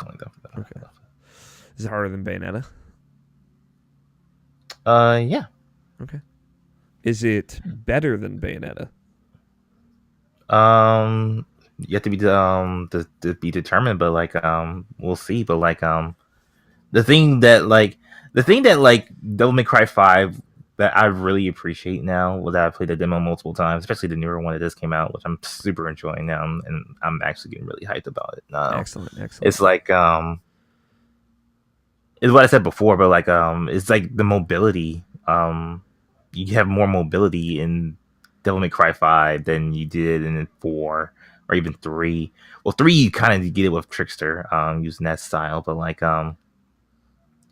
but yeah, that's what my issue with like playing Devil May Cry 4 was just like you just seem like your feet were planted to the ground, not like in that Resident Evil type of way, but like it just like I couldn't dodge the way I wanted to dodge, or like just get out of the way like I want to.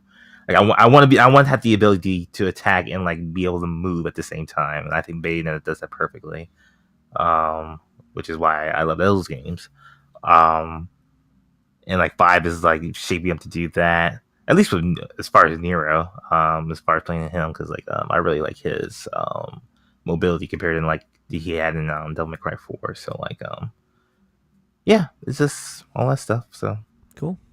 That's fair. I'm curious to see where you're at with it by the end of it. But yeah, cool. Sounds good. I like the sound of it.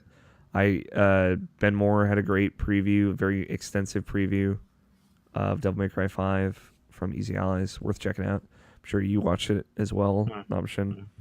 Very interesting stuff, like hearing like all the different character stuff. I assume 4 was the first Devil May Cry game where you played as someone outside of Dante, right? no, you could do that in 2, but like it's not worth talking about. Right? Okay. So yeah, hearing like 3 characters and like playing as different characters being a big part of that game, and hearing all their different styles and whatnot. It sounds cool. It sounds really, really exciting. Sounds worth getting hyped over, at the very least. Anything else you've been playing? No. I have to beating Kingdom Hearts 3. Like, I guess it was like post game depression or something, because like I didn't feel like playing anything, and like I still haven't fired up that game again since I beat it, because That's how you know it's good. Yeah, because like it's something I keep thinking about, but it's something I just can't play right now. Yeah. I can't bring myself to do it. So like you know, not everybody can get a platinum right away. Like I had to step away for a while. So that's totally fair. That's where I'm at. Yeah. I played some video games. I didn't play that much though, so we'll breeze through it before we take a break. I got the platinum trophy in Kingdom Hearts 3, as Nabashin alluded to. I was very proud of myself. My brother got the platinum too. He texted me about it this week, which is cool. And we talked about stuff. Yeah, I Did you like it? He did really like it. He had similar things to you and I, but outside of that, he was really happy with it, which is nice. It's a good feeling. And I sat down and recorded the last episode of Limited Edition Kingdom Hearts with the 3 best friend folks, Matt and Jake, who I gotta get on this podcast at some point. They're very good boys. But yeah, so we recorded that. That was very emotional. It was a 5-hour podcast. I think it's the outside of Game of the Year stuff, which is hard to count. I think is the longest individual podcast I've ever recorded. 'Cause I know the longest episode of this is 4 hours and some change. But we went for a little over 5 hours straight with one break. And it was very exhausting, very emotional, but very good. They both got very emotional during that podcast. And I was like, I don't know, I'm like in such a good spot with Kingdom Hearts now that I'm like not outwardly emotional about it. I'm just very inwardly emotional about it. So I'm very excited. That we had a very, very good, very extensive conversation. Got me thinking about how I would want to do the IP spoiler cast. It's so funny. You gotta wait dude. on that one. Yeah. It's so, What do you say now, Jim? I was saying it's so funny, dude. It's like, like the more and more I think about that game, it's like it's not my favorite Kingdom Hearts game as far as like gameplay wise, but it's still like one of my favorite games. Mm-hmm. Just me thinking about it like constantly because I can't get it out of my goddamn mind. Yeah. And obviously is because like it's been with me for like what 17 years or whatever, but like it's like one of the most important things to me as far as like entertainment and video games and blah blah blah blah blah. But like, man, that was just something. Such a trip, yeah. Mm. It's like there are moments where I still can't believe it. It has come and gone, right? Yeah, because like it's so weird like beating that game. I feel so fulfilled. Yeah, and like it's a feeling I'm not used to. Cause, yeah, like, it's so rare for something to like genuinely satisfy you. Yeah, I'm with you. I have been going through the exact same feelings this week, so I totally get it.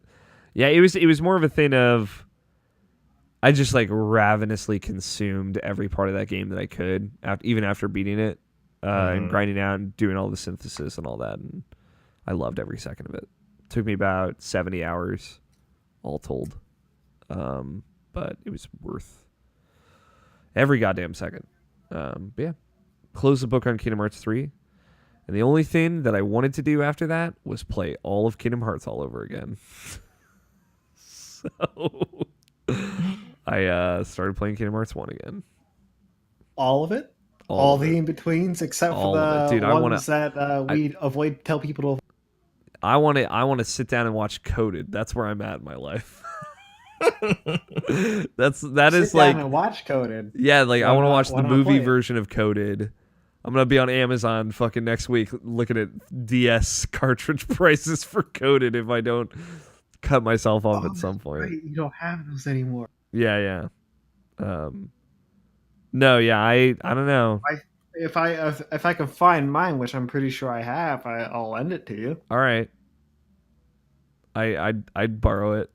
Yeah, I was like it was a similar thing of like when I was younger and I would listen to all the Harry Potter books before I would go to bed. The only thing I would want to do after listening to the 7th Harry Potter book would be to start it all over again.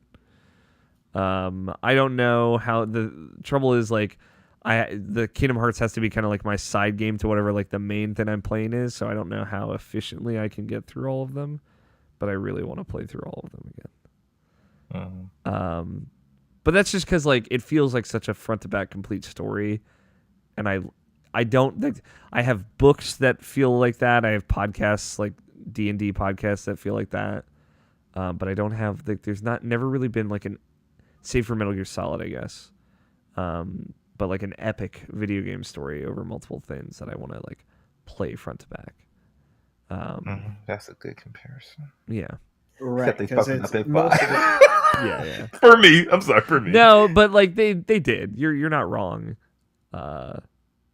It's not as much of a clean break at the end as it is like for say Kingdom Hearts or since like 4, you know. So yeah, it's a nice feeling. I'm right there with you though, Nabashin. I just like feel great, feel good. It's so rare to have something that you anticipate for so long, or if you've been building up to for so long, be actually just good. Like, you know, like actually not bad or like I like this, but this, and this. It's like like there are problems, like there are things that are not there that I would love to be there, but oh, for sure. They feel so minor when you talk about that game in kind of like a wider scope. It is such a satisfying video game. It's a similar thing for me of like, it's probably still never going to be my favorite Kingdom Hearts game, but it's hard. Like it's unfair to compare it to 2 in a lot of ways, just because like, one, it's the second version of that game that I like the most, and they just like threw a whole jam pack into it. So it's a tough comparison. But there is an argument, depending on the day that you ask me, I might say Kingdom Hearts 3 is my favorite Kingdom Hearts game. Exactly. So I mean, like, I honestly think that I'm just going to end up sticking to Kingdom Hearts 3 as my favorite. Because I want to say that overall, I liked 2 the most until now. Yeah. But even then, I liked the basic combat system from 1. Yeah. Better because you were allowed to play that. You were allowed to both specialize in physical attacks or balance yourself out easier in one sense. Yeah. And then in the 2, you can similarly do it, but it's weird because it's if you want to go super heavy into magic, you have to sit down and you have to take a break from combat for a little while. What do you do in the meantime? You attack, right? But you're not built that way. Yeah, I'm curious because it's, obviously it's not just combat for me.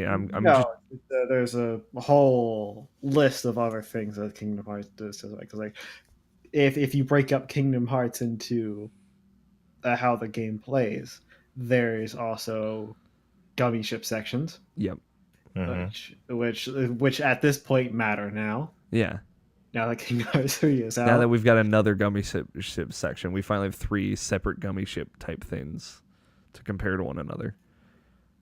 But yeah, you have that. You have the mini games, which you can just throw into their own category for every game. And compare those side by side.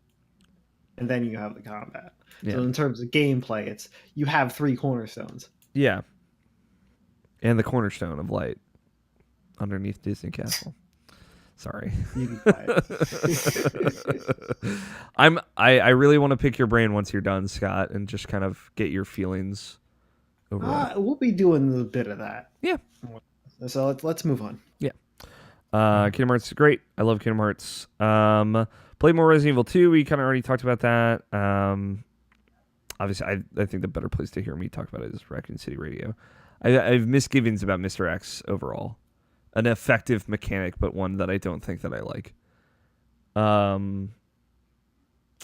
Played more Tales of Vesperia. That's probably the one I put the most significant time into this week outside of Apex Legends. Tales of Vesperia, very good. I'm in now the kind of like final thrust of the second act of that game, which is like much longer than the kind of final thrust of the first act. And there's a lot more new stuff going on in that has been really, really cool. That's why I was really asking, like, how much new stuff have you seen so far? There's like so much new stuff in this game, just like overall. I would say like I've probably seen like close to 6 to 8 hours of new stuff. Oh, wow. And I'm like almost done the second act of the game, which is the second act is the longest, to be fair, but I know just because I've referenced this one old side quest guide that I've used forever. The side quest guide, Tales of Azalea, I believe is what it's called. It's made by, it's like actually Japanese like dude who made a guide in Japanese and then he translated it in English. But it's one I've used since I played the game originally, way back when, and it's cool because it has all of the PS3 content separate, like in a different color in the guide. So like I've been playing the game, seeing all of the moments when all of the side quests would happen, but never obviously been able to see them and see them through. I know on the side quest end of things, the third act has way more new stuff in it than either of the other two. So like I feel like I'm gonna see a lot, even more new stuff when I like am in the final part of the game, as far as like side stuff and side beats and whatnot. But yeah, there's a ton. It's like from skits, which are like the little character dialogue bits that while you're roaming around the world, to just like character moments and interactions and little beats and extra dungeons and stuff. Like there's just a ton so far in that game. But yeah, it's cool because like the two new party members like definitely come into everything in a very interesting way at the end of that second act when it's kind of like the villain reveal happens. And that stuff has been really cool. It's, it just continues to be great. Voice acting, still a bummer, but et cetera, et cetera. I've also like slowly been replaying Hyper Light Drifter on Switch. I bought it on Switch before I went to Florida. Just on a whim, It was like, I like this game. There's new stuff, new content. I don't actually know what the new stuff they added to the Switch version of the game is and where it is and how I would access it. But it's in there. So maybe I'll figure it out. But I just kind of finished the fourth major area, fourth major area of that game. So I can access the final boss and kind of do all the extra stuff at this point. But that's been good. And then Apex Legends, which we also already talked about. So I'm trying to think. I feel like I might be missing something, but it's probably not important. That's it. Let's take a quick break. And when we come back, we can talk about a little bit of news and maybe take some questions and get into some shenanigans. How's that sound? Okay. All right. I'll take it. We will be back in just a little bit.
stop that first.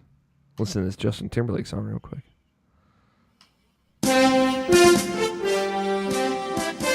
News in gaming. Let's talk about some news. Apex Legends did well, huh? Apex Legends, pretty good, yeah. It did pretty crazy well, honestly. Like when we talked about it last week, I think there was a little bit of an expectation for it to do all right. But the game hit 10 million unique players by the end of the week, which, for point of reference, is a week faster than Fortnite, which I believe hit 10 million unique players in its battle royale after 2 weeks. Which is awesome. It's good vibes.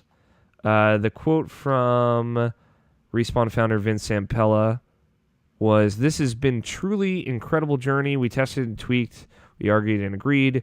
We got to a point where we felt some magic. We knew it would be risky to take the franchise in this direction, to go free to play, and to do a surprise launch. But we fell in love with Apex Legends and needed other people to play it too." Blah, blah. And he said the massive success of Apex Legends has, quote, exceeded the company's quote-unquote wildest dreams, which is good vibes. I believe it had hit 1 million players in 8 hours, 2.5 in a day, I believe, and then 600,000 unique concurrent players in that first day. And then I think it was 2.5 million unique concurrent players with 10 million players total was the peaks for concurrent and total players, which is really impressive. I never get to do this, but I love that I get to do this week. We did get a question from someone about Apex Legends, and you can see I thought of this and I was immediately unprepared. I believe it was from Quentin. Oh my god, not top latest. Quentin Hoffman at Quantum_Arbiter. Do you think Apex Legends has staying power? Tony, do you think Apex Legends has staying power? Especially too early to tell. With its early success. It's way too early to tell because it's just been the theme with battle royales. It's the immediate jump on, the drop off, and how well a battle royale does. Mm-hmm. It tied directly to what I would say all around media personalities, streamers, video makers that essentially do content on it. The game isn't necessarily dead without them, but generally it's, if the game doesn't launch without that presence, then it doesn't make it. And even if it does launch with that presence, their continued support of it plays a massive role in how well it does. Yeah, I agree. I'm curious now, Bashin, you loved at it in its heyday and its peaks in like March, February, April of last year, and beyond that, you loved watching and watching people play Battle Royale. Do you have that same feeling with Apex Legends, and do you get the sense that this is something that's going to last? It's funny that you say that because like ever since it's been announced, like because I've been so curious about it, I've been trying to like watch like Giant Boss Quick Look or like watch Andy Cortez like play like a round or two of that, and like for that game in particular, like I just can't get through it, honestly. Like it bores me personally. Like I don't know why it is, maybe because it's a first person instead of third person now, or I don't know, like it doesn't really like it doesn't do enough for me personally to like have it be like at the edge of my seat when I watch something like PUBG, or what I used to watch PUBG, I should say, because I don't watch that anymore. But like I don't know, like yeah, it doesn't. I guess the newness of it has kind of wore out because like I never really got into Fortnite per se. Like I've seen a couple of matches which were really cool, but like I I did, think I can explain that. sure. So one of PUBG's biggest draws is also its biggest drawback in many ways, and that is how short the fights are, Mm-hmm. and kind of how boring they can be to be in the fight, because there's a lot of tension in a very small amount of actions. Yeah, I think Like a lot of tension. it's like It's much more so than the tension of an entire fight that you would see in any other game that's drawn out. Like kind of um, regardless of how long that fight is. Like if yeah, you were to try and squeeze that fight down in a short amount of time, it's not as much tension as you Yeah, would find in this game. and I think you could say like even objectively, like PUBG is like the worst controlling of them all.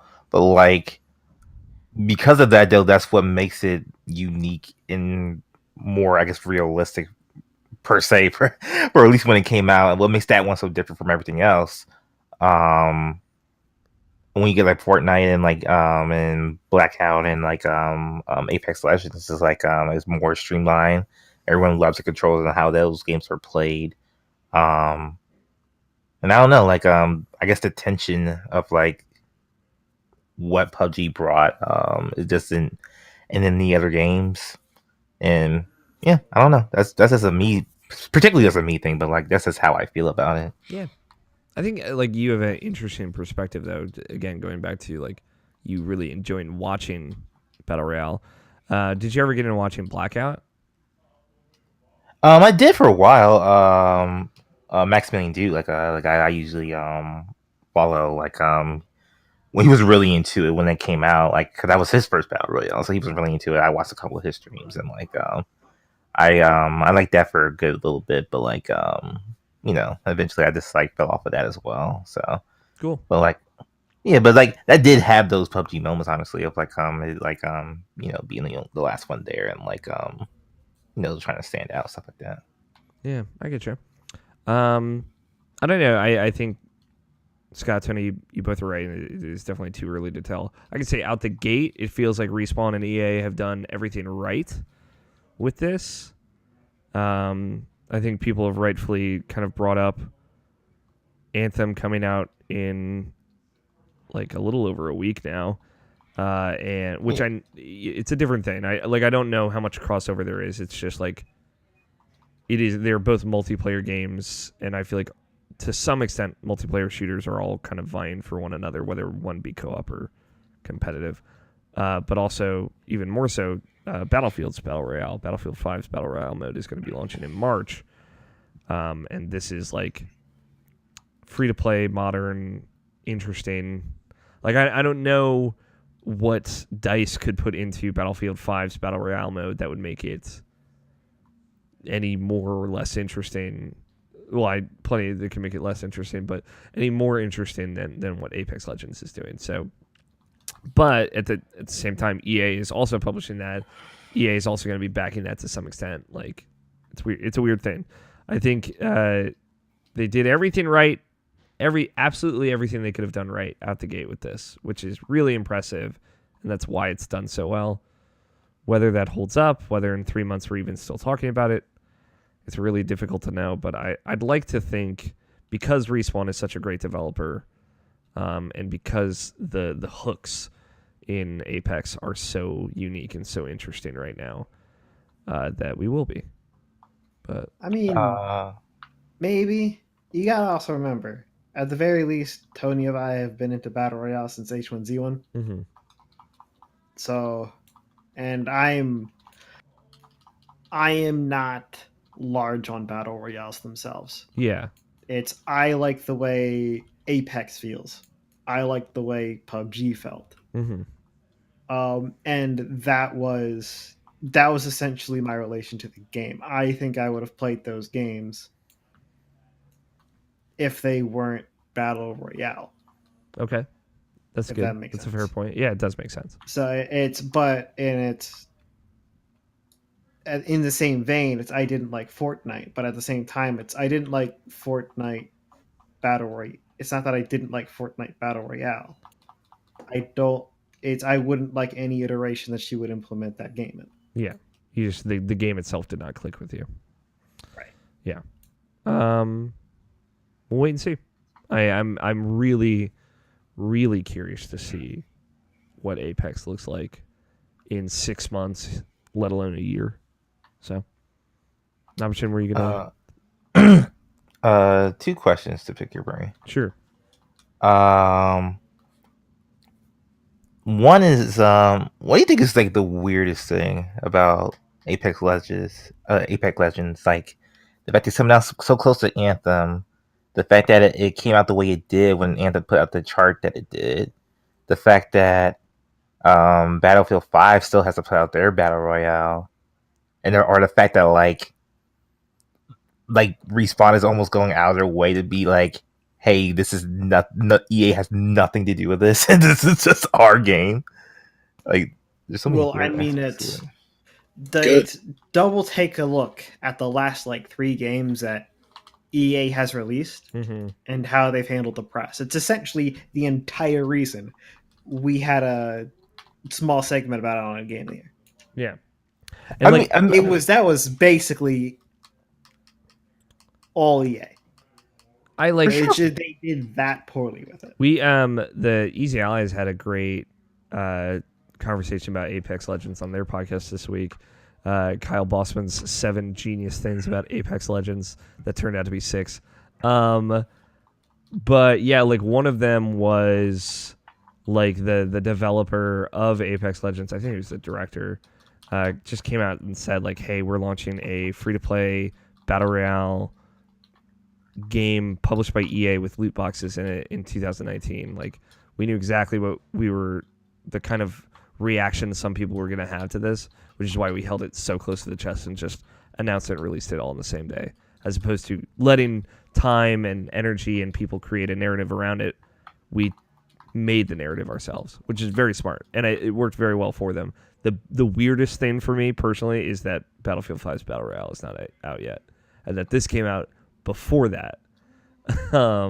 I think they're going to be totally separate, and EA is going to treat them like totally separate things, but the market, I don't think, is going to treat them like totally separate things, and every consumer and every fucking video game website is going to be comparing the two, specifically those two, because they're both from EA, whether EA and Respawn like it or not. And I think that does both a disservice, and it inevitably will. I still don't even know what Battlefield 5 Battle Royale looks like, let alone like what its hooks are, if there are any, if it is just like, you know, PUBG or to even a lesser extent Blackout. Like, I think it's just not going to do well, and that game already underperformed. So like, yeah, I have no idea. That's the weirdest thing for me. I think like it releasing the Anthem, I think there's certainly an argument to be made that those two audiences are still very different. I just, like I said, it's just weird that they're both EA games that are coming out so close to each other. The way Respawn's handling it, I think, is all for the better, though. So I don't think that's necessarily weird. I think they gave it a lot of thought. A lot of thought went into the announcement and launch of this game, and it shows. I guess what I mean when I say like them like saying like they have nothing to do with EA is more of the fact that like they got bought out like a year or two ago, and like that's they're part of that company now. Mm-hmm. So like pretty much they're more or less like shitting on the company that they're with, and it's like the marketing for for Apex Legends is saying, hey, EA has nothing to do with this, and that's the biggest marketing, and it's successful marketing. Obviously. Here's the thing, though. I bet EA had a pretty big participation in deciding on that marketing campaign. I feel like if you are EA, there is no way you are so fucking tone deaf to know that people don't vehemently hate EA, typically for no rational reason, but otherwise. Yeah, it's like I doubt that this entire thing went down without EA's approval. Yeah, I bet EA was like, you guys want to throw us under the bus? Go for it. Like, if it's going to make this game do better, do it. Right. Like I assume that EA wasn't happy about it, but I doubt that at any point in time EA just didn't know about it. Yeah. And didn't have the ability to say no. Yeah. The biggest thing is, like, it totally worked. So, like, whatever marketing guy made that decision was totally right. So, like, I would bet it's not going to be the last time that kind of thing happens with an EA published game going forward. So, I would bet, I wouldn't be surprised if in 6 months we see a news story about Anthem's, like, future content and how little EA is involved in it and how it's just BioWare taking care of it. So, Right. But yeah, it's one of those things where they want to say EA had as little as possible to do with it, right? But think about if EA had marketed it. It has everything that people don't like about EA games in that game. Yeah. From every other portion. So it's this is from Respawn, the guys that made Titanfall, that didn't have those things before. Like, come on, EA was involved. Yeah. So, I mean, I think it also, like, speaks to the deal that led Respawn to being owned by EA and like, probably how much freedom and how much they can dictate themselves from that deal. Because, like I said, I'm pretty sure we talked about it when EA bought Respawn years ago.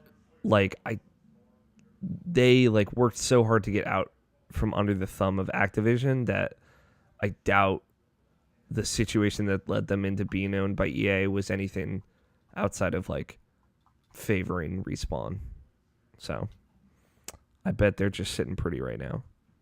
And hey, like, I don't think ultimately EA is going to care that much if the game is profitable and doing well. So, what was your other thing? You said you had two things. Yeah. That's where are you with Anthem now? Like, did you? I don't think you played the I didn't demo. get the chance to play it now. Yeah. So, like, where are you even at? Dude, with that? I have no idea. I'm so conflicted about Anthem. Where I'm at, like, because somebody asked me that earlier today, and my response was, I'm probably gonna play it. I don't know how I'm gonna feel about it, and that's, I guess, where I'm at. Like, I want to play it. On surface level, it seems interesting, and I know that kind of game works for me now. But I don't know if Anthem's gonna work for me at all. And also, like, I want to play it on Xbox. I don't know anyone that wants to play it on Xbox. So maybe Van Aken. Maybe I can find him. Yeah. Beg him to let me be cool enough to hang out with him and his Xbox friends. But yeah, it's one of those things where, like, I mean, that game is, like, advertised for Xbox One X, and I feel like I'd do a disservice not to play it on that.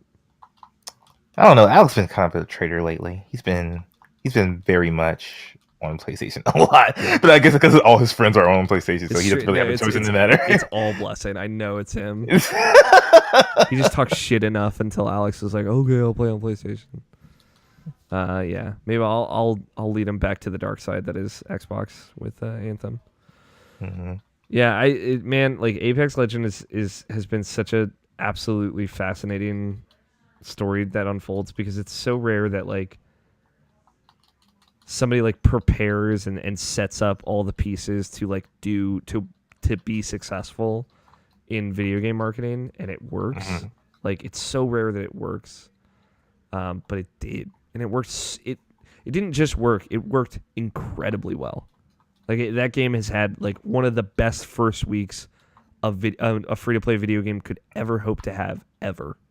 Even better than, like, Fortnite Battle Royale, which obviously, like, I think that was, like, far more the after the fact momentum than it was, like, just the first week or whatever.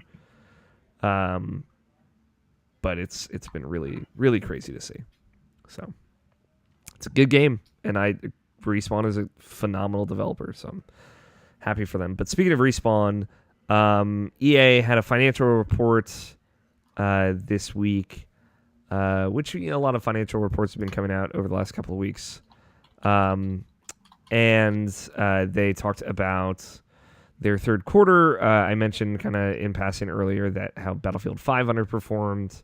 I think it sold like 6 million units, and it was expected to sell 10 or over 10. So it way underperformed. But in that, they confirmed that Respawn's Star Wars game, Jedi Fallen Order, is still expected to release this fall, sometime between October and December, which is crazy to me. Let me see here. The COO and CFO, Blake Jorgensen, maybe. His quote from the call was, "Looking forward, we're delighted to launch Anthem, our new IP, to grow Apex Legends and related Titanfall experiences, to deliver new Plants vs. Zombies and Need for Speed titles, and to add Star Wars Jedi Fallen Order to our sports titles in the fall." Sorry, it's a weird way to say that. So yeah, that's really all we have to go on as far as like confirm, like locking down when that game comes out. But keep in mind that game is still literally just a logo. Not even that. It's like a stand-in logo. It's not even like a final logo. What I wanted to ask you guys is, and I'll ask each of you, what would Jedi Fallen Order, a Respawn Entertainment developed Star Wars game, like, what is the first thing that the game has to show you to get you at all interested? Because right now I'm pretty lukewarm on Star Wars in general. Same. Just because of, honestly, oversaturation at this point, and kind of like me personally being a little disappointed with the most recent major release. That's not counting Solo. Like, what would that game have to do to get you interested in it, Tony? Honestly, I don't know if it can. I'm just not super keen on Star Wars games. Yeah. Right. The entire Star Wars backlore is so messy that it's rough to try it again. Yeah. So it's getting that right and interesting. Mm-hmm. Getting that right and interesting would essentially be another dive into the an entirely new dive into it. Yeah. Okay. And it's one of those things where it's, do I want to do a new dive? Yeah. Like, did I want Mass Effect Andromeda? It's like, in the first place, even if that game works good, like, if in the world where that game is good, did I actually want that? Yeah. I was not in that boat. Yeah, that's a good point. What about you, Namishin?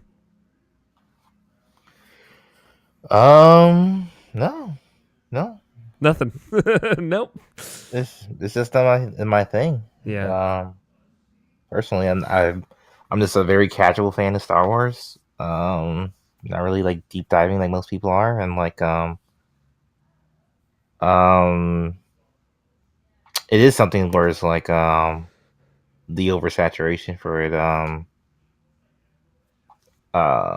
which is like it's kind of one of those baby things to say, where it's like you're like they're giving people what they want, and then it's like, and people complain about it type of thing. But I don't know. I would say I disagree with that, because so they gave people more Star Wars, right? But most of the time, I would say it's compare. We don't exactly have a very good 1 through 9 series of Star Wars. Mm-hmm. We don't. We have a very inconsistent 1 through 9 series. We have an of Star Wars. extremely inconsistent one. I feel like if they had, so it's there's essentially like there's room to make those parts good in a format that is not movies. Yeah. Right?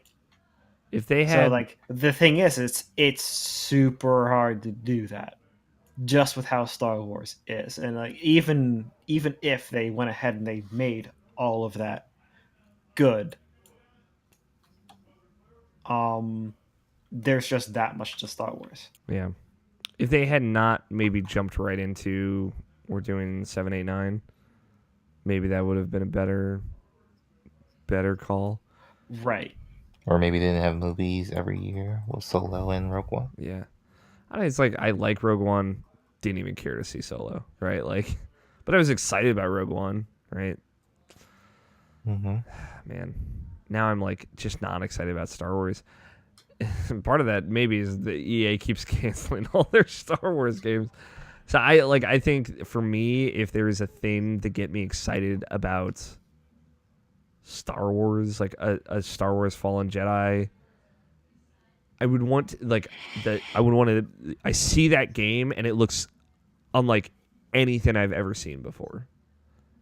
In that, like, what Star Wars games have been before, the idea of like exploring really big open areas as a Jedi, the idea of like a Fallout kind of game as a Jedi, and I don't necessarily mean that in like you're exploring a wasteland, but like you're alone, you don't interact with people a lot. It's a lot more of like a solitary experience, kind of meditative. That I think would, like, thinking about that gets me really excited, like kind of leaning into the mysticism of being a Jedi, and really showing a different side of that, showing something very quiet maybe and very wide and exploratory with a lot of platforming, stuff like that. I think So you just want to Force Unleashed 3. No. Definitely not. That's again, it's a lot of Star Wars content. It's Yeah. just it has some good parts to it, but most of it's subpar. Yeah, like an open world Metroidvania Star Wars game where you're a Jedi and you're just exploring a very, very, very empty or with limited life world could be fucking awesome. That's very like spiritual and meditative.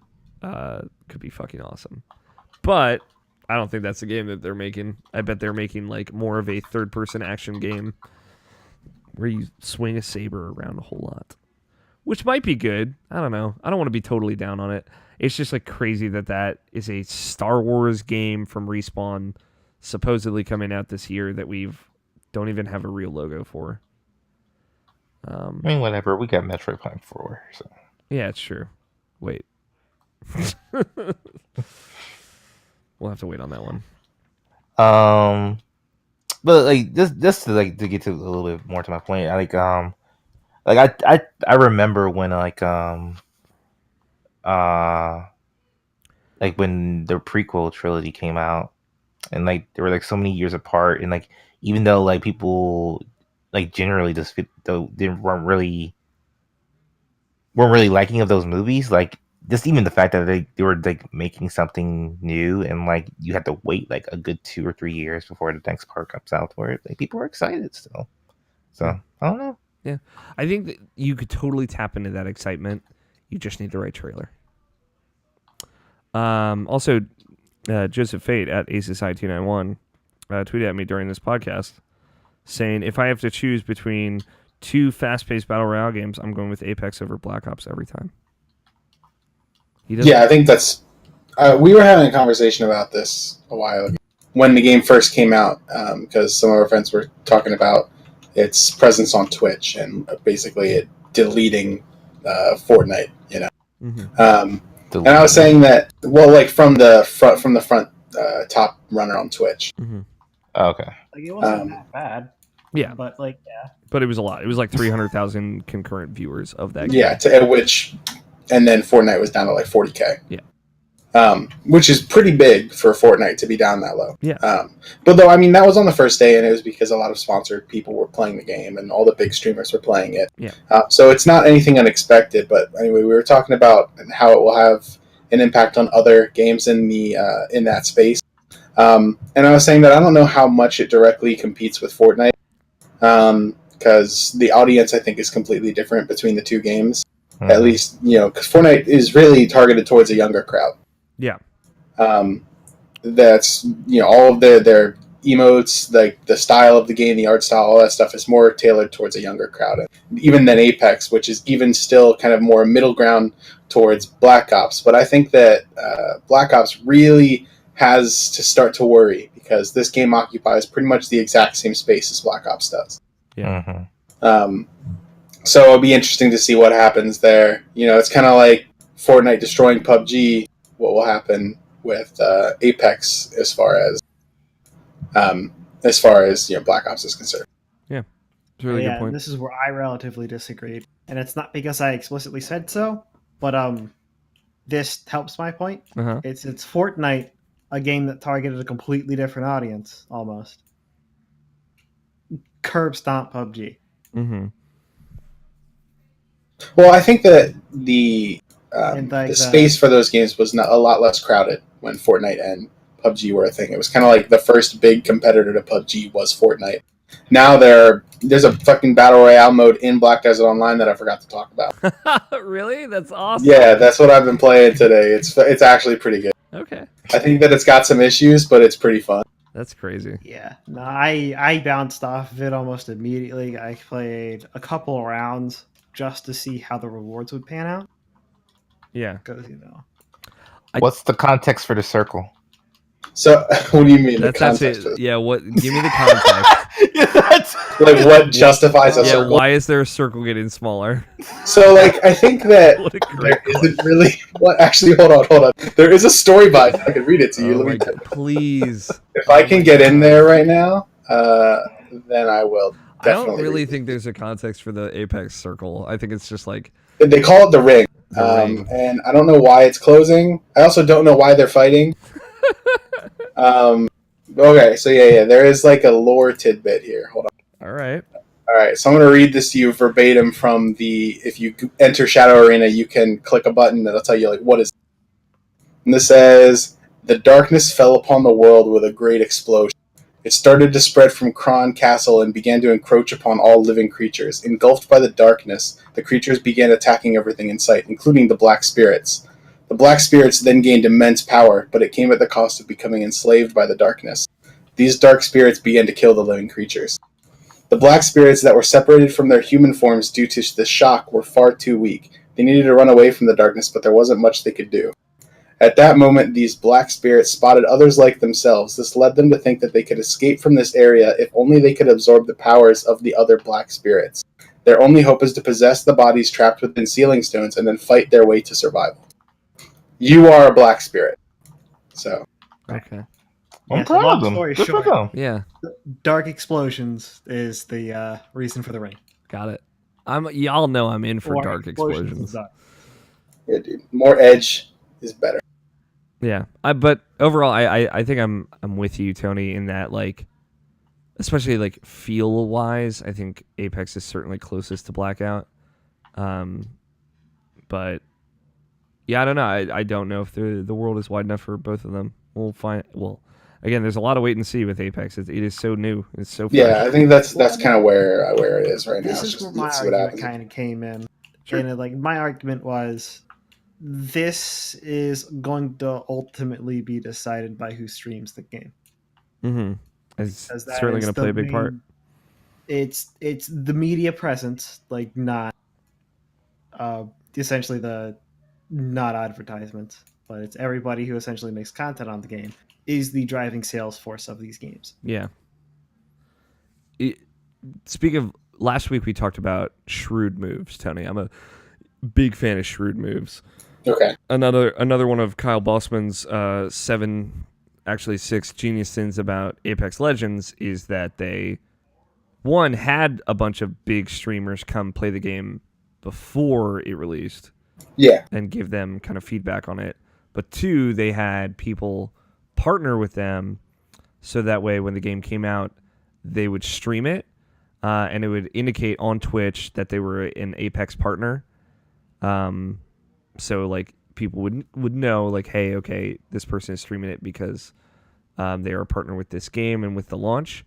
But then those same people would then keep playing after they were like supposed to. Right. Just because they like playing it, and that like partner logo would drop off, which it's just like it's a lot that speaks to that quality of that game. Mhm. So smart, shrewd move, Respawn. Last two news stories I pulled here were just some good vibes news stories. First one is update to February Game Pass for any of the other fellow Game Pass buyers out there.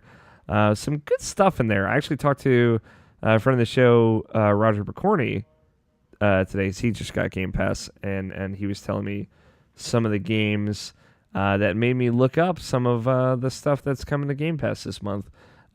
Starting with Tomb Raider Definitive Edition, and even on top of that, Shadow of the Tomb Raider, which just came out last fall, which I enjoyed what I played of Shadow of the Tomb Raider, the 8 or so hours I've played of that game, quite a bit, and now it's on Game Pass as of February 7th. Rise of the Tomb Raider was already there, so now all 3 Tomb Raider games are available on Game Pass, which is cool. That is cool. Walking Dead Complete First Season is up there. Bumped BMX Pro, The Blob, and the other big one is the Batman Return to Arkham games are coming on February 21st. A good pick, but obviously big one, Crackdown 3, day and date when it launches on February 15th, will be available on Xbox Game Pass on Windows PC and Xbox One. So that's cool. I'm going to give Crackdown a shot. I've never played a Crackdown game before, but it's there. It's available. Might as well. The other one is Kingdom Hearts 3 sold very well. Shipped 5 million units in its first week, which is the fastest selling in the franchise, above Kingdom Hearts 2, which I believe was the fastest selling before then. It would have to be 2. Either that or Birth by Sleep. It's 2, Birth by Sleep and Dream Drop Distance are the other fastest selling ones. So, but yeah, 5 million units shipped, not necessarily sold through, but shipped out. And that's including digital and physical sales. So, it's a good number. It's a good feeling. Game is successful according to Square Enix. So, it's good to, good vibes. I'm glad the game did well. I'm glad people are enjoying it. I certainly did. But that's it. That's all I got for news. Do you guys want to take a peek into the mail sack? Sure. Excellent. Let me get my music ready. Hit me up with that mail. Hit me with that mail. Alex. Yes, Nabashin. Let's say, because I've been thinking about this, because this is funny to me. Let's say if we really got into Jump Force, what would we name that podcast? Oh my god.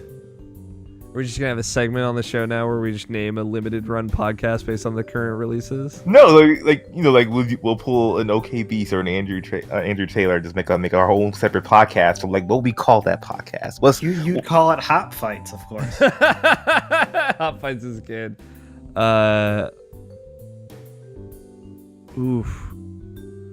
Jump Squad is in my head, and I like that. Just because it retains Shonen Jump, Jump something. I feel like Jump Master. Jump Master. Don't forget to tip the Jump Master. Don't forget to tip your Jump Master. That's a good title bit from a Bombcast. I like that one. Maybe Jump Master. Maybe that one would work. Jump Squad. Jump Fam. Yo, look at this Goku. Look at this Goku. So the name of the podcast is Yo, look at this Goku. Because I've just been thinking about it lately. It's like, because not to diss our friends or anything like that, because I enjoy their content, but it's like, what if I really got into Crackdown 3? What would I name my podcast? Crack Squad. Crackdown. Crack Squad. Terry Crews Fan Club. Yeah. I mean, to be fair, OKBeast is the only website that I know that launched the Freelancer's Guide, a limited run Anthem podcast, and Jump Masters, Jump Leader, whatever. Jump Master, their Apex Legends podcast in the same week. Mm-hmm. One I know was not planned. No way. until Tuesday night when I played that game with Blessing. So, yeah, I don't know. I'll think on Jump Force names and I'll get back to you. Okay. For our hot Jump Force podcast. You can be a part of the show in a variety of ways. You can tweet your questions at Irrational Pod with the hashtag IPQ, like the questions we're about to read tonight, or you can email your questions, mailsack at irrationalpodcast.com. Leave us a voicemail at 404-590-1337. We already read one of the questions, which was from Quentin Hoffman. Do you think Apex Legends has staying power? We don't know yet. But speaking of which, MC Wright at Shibs42 with 2 B's, Matt Wright, asks, what's everyone's thoughts on Anthem? Tony, you weren't here last week. We did talk a little bit about Anthem, got Scott's kind of feelings on it. What are your thoughts on Anthem? I have actual no exposure to it. I guess I don't have any. Are you interested in it at all? Yeah, I'll play it when it shows up. Okay. Maybe. We'll see. Okay. I think there's you can get a thing for $1 for a couple days. The EA whatever. Yeah, I'll check it out. Yeah. See what's going on with that. Yeah, I'm really curious how you feel about it. Obviously, I think it's a kind of game that you and I both dig. And I don't know. Those games, for you especially, I feel like you churn through them a lot faster than I would, but yeah. They either work or they don't. So I'm definitely curious on how you're gonna feel about it. Yeah, well, we'll see. I'm just kind of. I'm not going to get it on release. If it's good, I will hear about it. Yeah. And when I hear about it, then I will, do the thing. Gotcha. And I feel like if your crew that you play games with gets into it, I feel like you would have fun with it. So yeah, they're going to try it. I know that almost for certain. Okay. But it's like I put my opinion out there with them. This is done by EA. I don't trust their games as service model. Mm-hmm. Essentially, if EA were behind World of Warcraft, I would have never played. Mm-hmm. That type of thing. I gotcha. I think that's fair. So it's they have to do.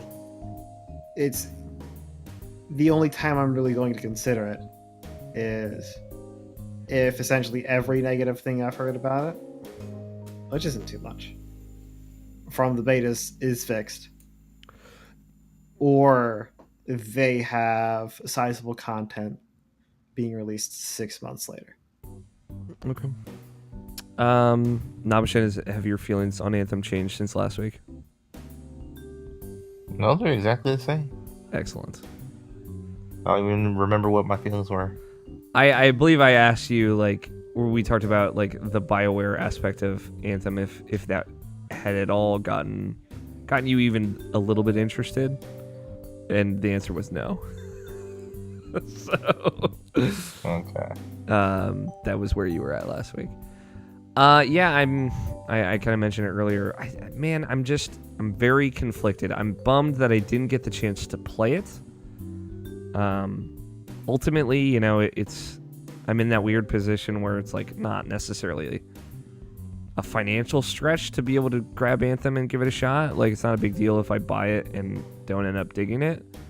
But it's a matter of I've learned now, especially after Forsaken with Destiny 2, of if I actively make the choice to dedicate myself to a game like that, and I enjoy it, I will get a lot out of it in a way that I'm just not going to from other video games. But if I don't, I'm probably not going to enjoy it, even at all. So it's kind of finding where I want to fall on that line. That's it. Those are the only questions we got. That and the Apex Legends one. But thank you everybody for sending them in. Very curious about a future where Tony gets way into Anthem. It could totally happen. Could. Certainly could. Again. You could also have it with me. Sure. But, they got a lot of work to do if they want me. Yeah. They gotta work harder for that. Thank you everybody who wrote in. Some other stuff. If you like the show, Don't forget to follow us on Twitter at Irrational Pod and Instagram at Irrational Passions. If you would like to support the show, you can rate and review us on iTunes or Stitcher or Google Play or Spotify, wherever you listen to the show would be preferred and appreciated. If you haven't already, I would recommend checking out Input. Like I said, this week's episode was Jess and Jarrett talking about article by Russ Pitts on The Escapist about bringing back a bunch of Gamergate references and trying to get to the heart of what that movement was supposedly but never really about. So the two of them had a very good conversation. But you should also check out Raccoon City Radio, Video Game Book Club, all of our other shows on irrationalpassions.com, which is where everything is centrally located. We've reached the end of the show, which means it's my favorite time. It's time for bets. Let's get it. Bets. I just realized I named Nabashin that this note that we have shared here, I named it Bests instead of Bets. And I didn't notice until just now. Oh, you totally did. I fixed it now. This week's bets. Next Friday, Far Cry New Dawn launches on PlayStation 4, Xbox One, and PC. On the official launch trailer from the most Ubisoft official YouTube channel I can find, what will the number of dislikes be? I don't love to ruminate on the negative, but I have a feeling that people got beef with this game because I have beef with this game. And I'm curious. What kind of beef? Like grocery store, A5 Wagyu? Definitely the second one that you said. Got it. Yeah, I don't know. I have a feeling people were just really down on this game. And maybe that's totally uncorroborated. All right, bets in. But everybody got your bets ready? Locked and loaded? Mm-hmm. All right, Scott, what's your bet? Okay. Crab? Did you just say crab cake? 35K. Oh, 35K. I said 7,800. Now I feel like I severely lowballed it. Tony, what's your bet?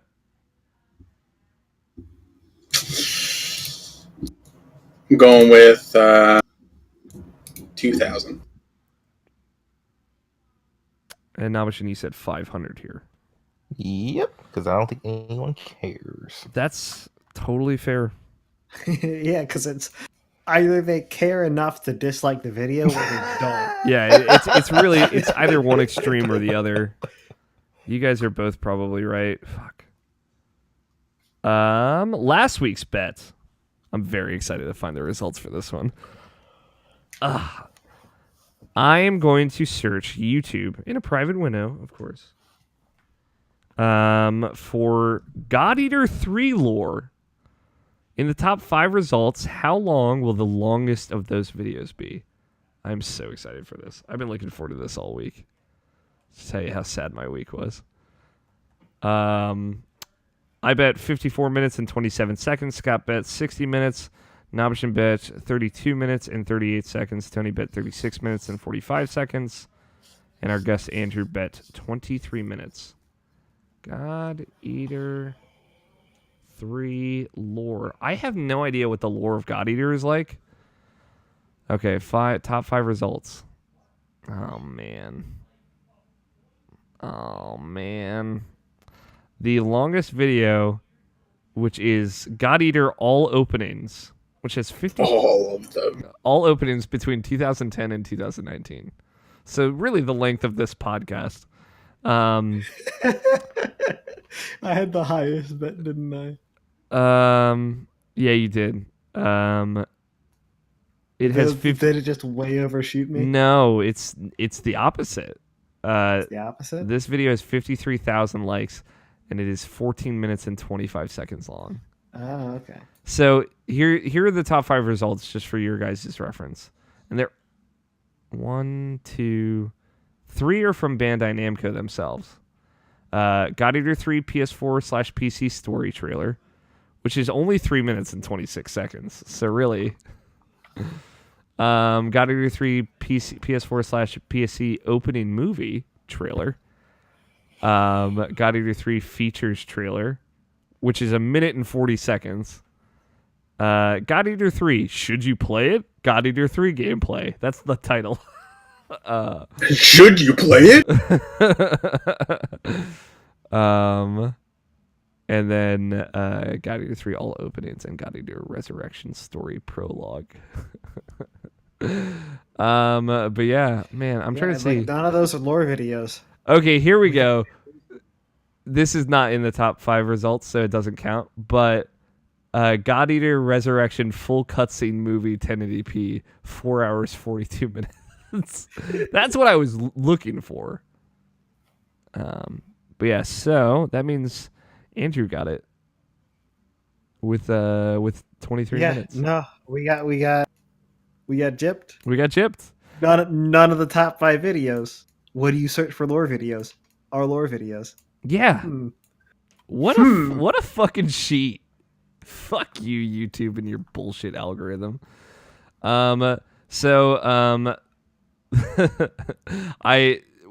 all have team names, right? Tony and I have a team name. About to bust a bet. Scott and Nobshin have a team name. Team Doubling Down, which they came to that decision last week. Tony, just for your reference. I put a stand-in team name for the guest team. So all the guests throughout the year will be on their own betting team that they will all contribute to. I don't know why I named it this, but I named it the Guzzlin' Guesters. Oh my god. Why? I don't know. I just said I don't know. But I love it. So we decided last week, essentially the guests will bet on their own team, their own individual team. And the number of points that their bet could earn is the number of weeks since the last time we had a guest.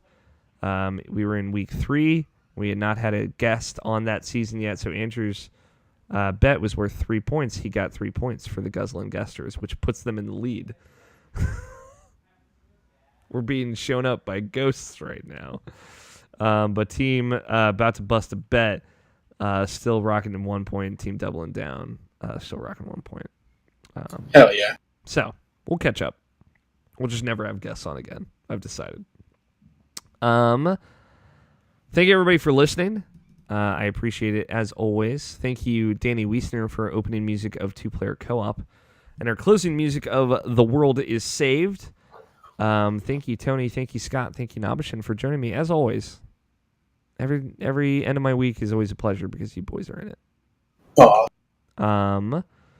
This has been a fun show. I hope you all enjoyed it. Thank you all again for listening. I've been your host, Alex O'Neill. Play your game, stay rational. We will talk to you all next week. Titles? Titles? Are you sure? I think so. All right. They are. All I do is lift all day, dude. Less fish wet. Forehead 4 times. Pretzel gun. I forgot about the pretzel gun. What's the context for the circle? Jump Master, the Jump Force podcast, and Guzzling Guesters. Do you approve of Guzzling Guesters, Nobshin? I think nobody approves. Yeah, that's fair. Yeah. I really want to run that by all of our guests as they come on throughout the year. That's the best part. Oh, yeah, for sure. I really like Jump Master, the Jump Force podcast, just because it's a great dunk on OK Beast. Yeah, let's do it. Scott or Tony Nobshin, any objections? Nope. Yeah, that's fine. Do you have a different pick, Nobshin? I like the circle one better, but yeah. The circle one's really good. It's very good. I want you to know that you asking that question made me so fucking happy. What's the context here? Such a Bossman question. It's a solid question. It's totally a solid question. Like fucking Apex Legends had to make lore later on to justify their circle. So I just want to know why. It's true. It's true. Tony, I will say the Well, episode. I mean, like, they kind of don't. They It's already an artificial competition, kind of like the Hunger Games, right? Yeah, Mhm. Like, it's part of the game. Hunger Games spent 3 whole books trying to justify its reason why the circle was closing. But I appreciate that Black Desert Online saying like it's the darkness like consuming you. I understand. Some Final Fantasy 15 I bullshit. Yeah. understand. Yeah, the phrasing is weird, but it's there. Yeah. Well, like, it's the people who made the game said there had to be a closing circle so it's more fun. Yeah. That is That's the reason. all that they have to That's do. the reason. That is it calculates everything they need to do with how they set up that lore. Yep. Tony, I'm going to say the episode number. You say the title. Okay. You're listening to Irrational Passions Podcast, episode 412. Jump Master, the Jump Force podcast. Let's jump.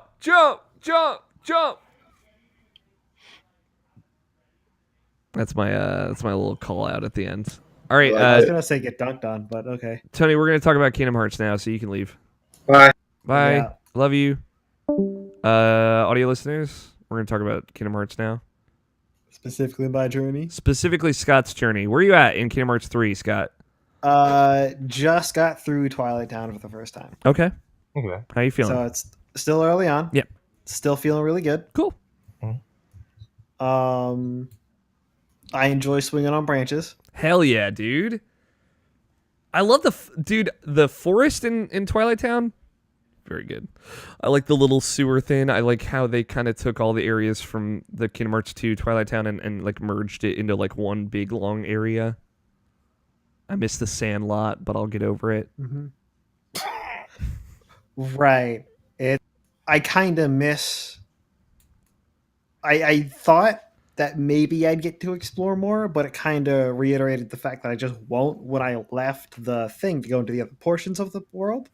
Mm-hmm. It just took me to the overworld. Yeah. And I'm like, all right, I guess that's all there is to Twilight Town. Yeah, Twilight Town And is the most straight shot of any of the worlds. And it's like it's with how much they did that was extra in the in terms of moving around, like being able to just run up walls. Mm-hmm. For example, it's I very much so wish that they did a recreation of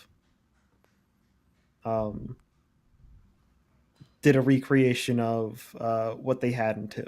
Like the clock tower and everything. Clock tower and everything. Yeah. I'd like to run up to the clock tower and sit down. Yeah. Yeah. Do the right. It's just one of those things where it's maybe in Kingdom Hearts 3 Final Mix Plus. Yeah. Maybe. Probably not, but like I think there will be a final mix. I do think there will be a final mix of this game. So. And thus ends my grievances with what I have of Kingdom Hearts so far. Cool. Okay, I guess there is one more. Yeah. But this is jumping ahead too much, since I think last time I talked about it, I just got past the first Titan. Yeah. Which the cumulative Titan battle, very good. Yeah. This is really cool. Mm-hmm. It reminded me a lot of like the Hercules movie. And I like that they finally did the fucking story from the Hercules movie.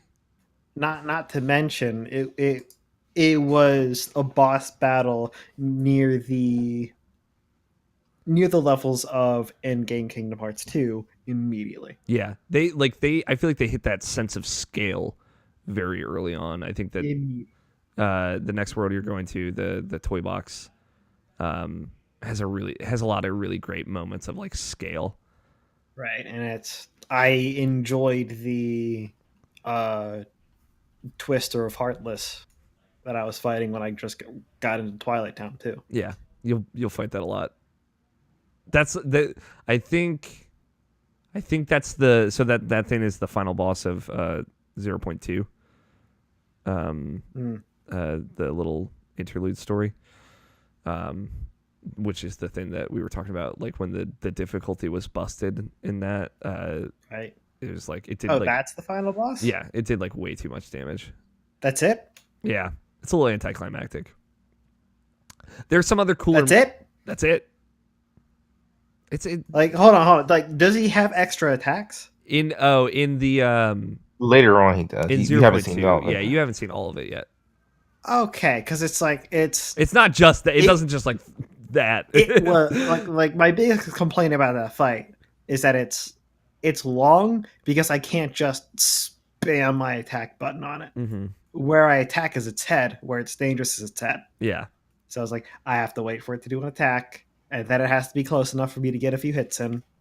Then I have to back away, It has other forms. and then it's a little difficult to follow. Yeah, that you don't see in Twilight Town. So, and I think to be fair, the fight in 0.2 is a little bit different than how it shakes out in 3. So, cool. You're still digging But it? yeah, for the most part, I didn't have any real trouble with that one. It just took a while because it's tougher to hit him because he doesn't have a large hitbox. Yeah, and he also has like tons of HP. Tons and tons. Although you don't have to fully drain You don't it. have to burn through all of it. Yeah. Still digging it? Oh yeah. Cool. I'm excited. I'm excited for you. Next couple of worlds are bangers, especially the Tangled world. So yeah, there is one question I do have about story elements. Sure. So Kingdom Hearts is very prone to giving you a lot of upfront relevant information. Mm-hmm. Without the preceding information, you would need to make sense of it. Yeah. How much of this is stuff I'm missing from other games? What is there anything specifically, like in particular? So in specifically at the point that I'm at, it's Sora doesn't seem to know that he merged with Roxas. He knows that. He's just a little slow. That's the best thing I can say. Because it's good, like, to me, going back through, it's like it makes sense that he doesn't get it. Yeah. Because it's like it didn't. We saw it, but it was very much so a thing of, oh, wait a second, Roxas was glowing, and now he's like gone. Yeah. And like him and Naminé saw each other in Sora and Kairi, but like nobody else knew. Well, And to me, at the very least, to me, that was obvious. the things that like the big thing like in Dream Drop Distance that I had forgotten is like when you're going through the world that never was, the last area in that, Sora meets Roxas, because you find out Sora was dreaming that whole time. In his dream, his heart finds Roxas's heart inside of him, and Roxas like holds his hand and shows him all of his memories. And Sora just like breaks down and starts crying in front of Roxas, and he's like, "You deserve to live." Like, so that's when Sora realizes that Roxas had a heart, one, and that two, his heart is in Sora's. So he has at the that. same time, it's Roxas's newfound heart. Well, I guess it'd say he should have 3 in him. Yes, they'll cover that. Right. So it's like I know this. Yeah. But there's other stuff to the side that's like, Yeah, Sora doesn't know like everybody that's hanging out in his body yet, and he'll kind of get there throughout 3. So you got that right, and it that doesn't seem like the whole a big part, but it's they're also talking about the datascape. They're talking about coded baby, but also the end of Dream Drop Distance as well. right.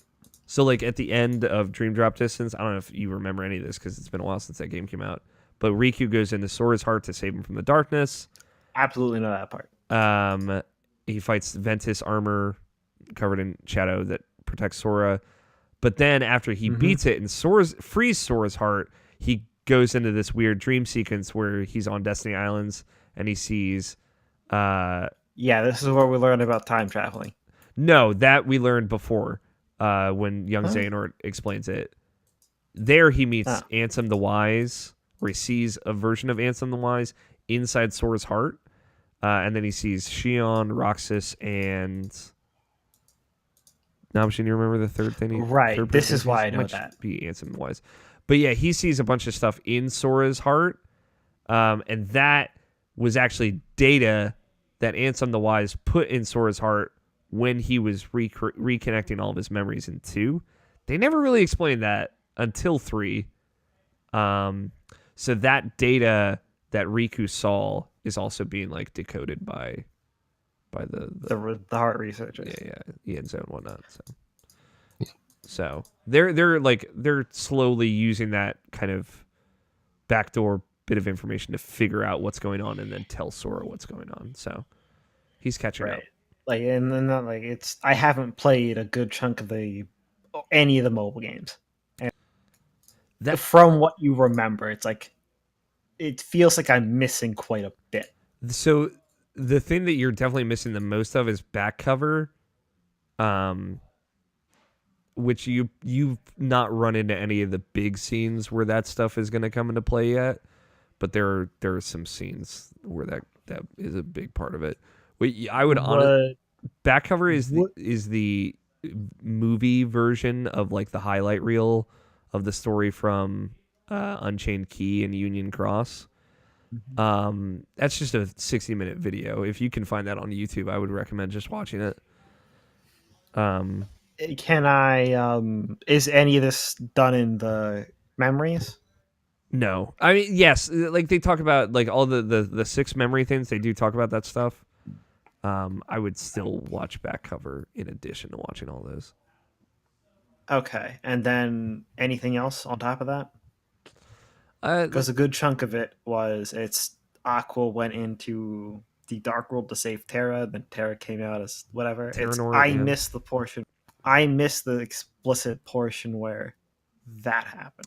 Yeah, so like that's like the end of Birth by Sleep, but like the 0. It's also not. Yeah, like then you have to do like all this stuff where you get all the Ansem reports, and then you can play like the final bit of Birth by Sleep with Aqua. I guess I never finished that. Yeah, it's like the 4th chapter. If like Terra, Ven, and Aqua are each chapter 1, 2, and 3, it's the 4th chapter, and it's like just the final boss pretty much. Right. I tried to do that all in one go, but it's like no, you weren't allowed to. You either had to get all the Ansem reports or beat the game again on every character on a certain mode. Yeah. I was never able to get through it. Yeah, I mean, to be fair, like that stuff it's not like a lot of gameplay stuff. I'm sure you've probably seen like the secret movie from Birth by Sleep, which has like all the kind of setup. At this point. So like that. So before I go in, and I've also kind of resolved to do 2 worlds a week because I know that Twilight Town was light. Yeah, but still, a light world was an hour and a half. Yeah, that sounds about right. I can sync. I can double up on that. Yeah, I mean, like, it sounds like the back cover and the fragmentary passage stuff is the stuff you're missing. To be fair, like, fragmentary passage isn't like a lot of story heavy stuff, but it's good like perspective on like kind of what Aqua's been through when she's in the Land of Darkness, the stuff that she's seen, and kind of like her emotional state, like where she is at when we kind of finally catch up with her story. It's not essential. There's some good stuff in there, but I don't think it's essential to the stuff in 3. It's essential to get the most out of it. Yeah, for sure. I think like you'll definitely feel for that character a lot more if you had played that. Back cover is the one where like you're gonna see cutscenes and you're gonna be like, I don't know what the fuck is going on, without having seen that one. But like I said, that's just a 16-minute video. You could look it up on YouTube and watch it. Right. So cool. Yep. Cool. Thanks everybody for listening. We appreciate you all. You guys can stop recording.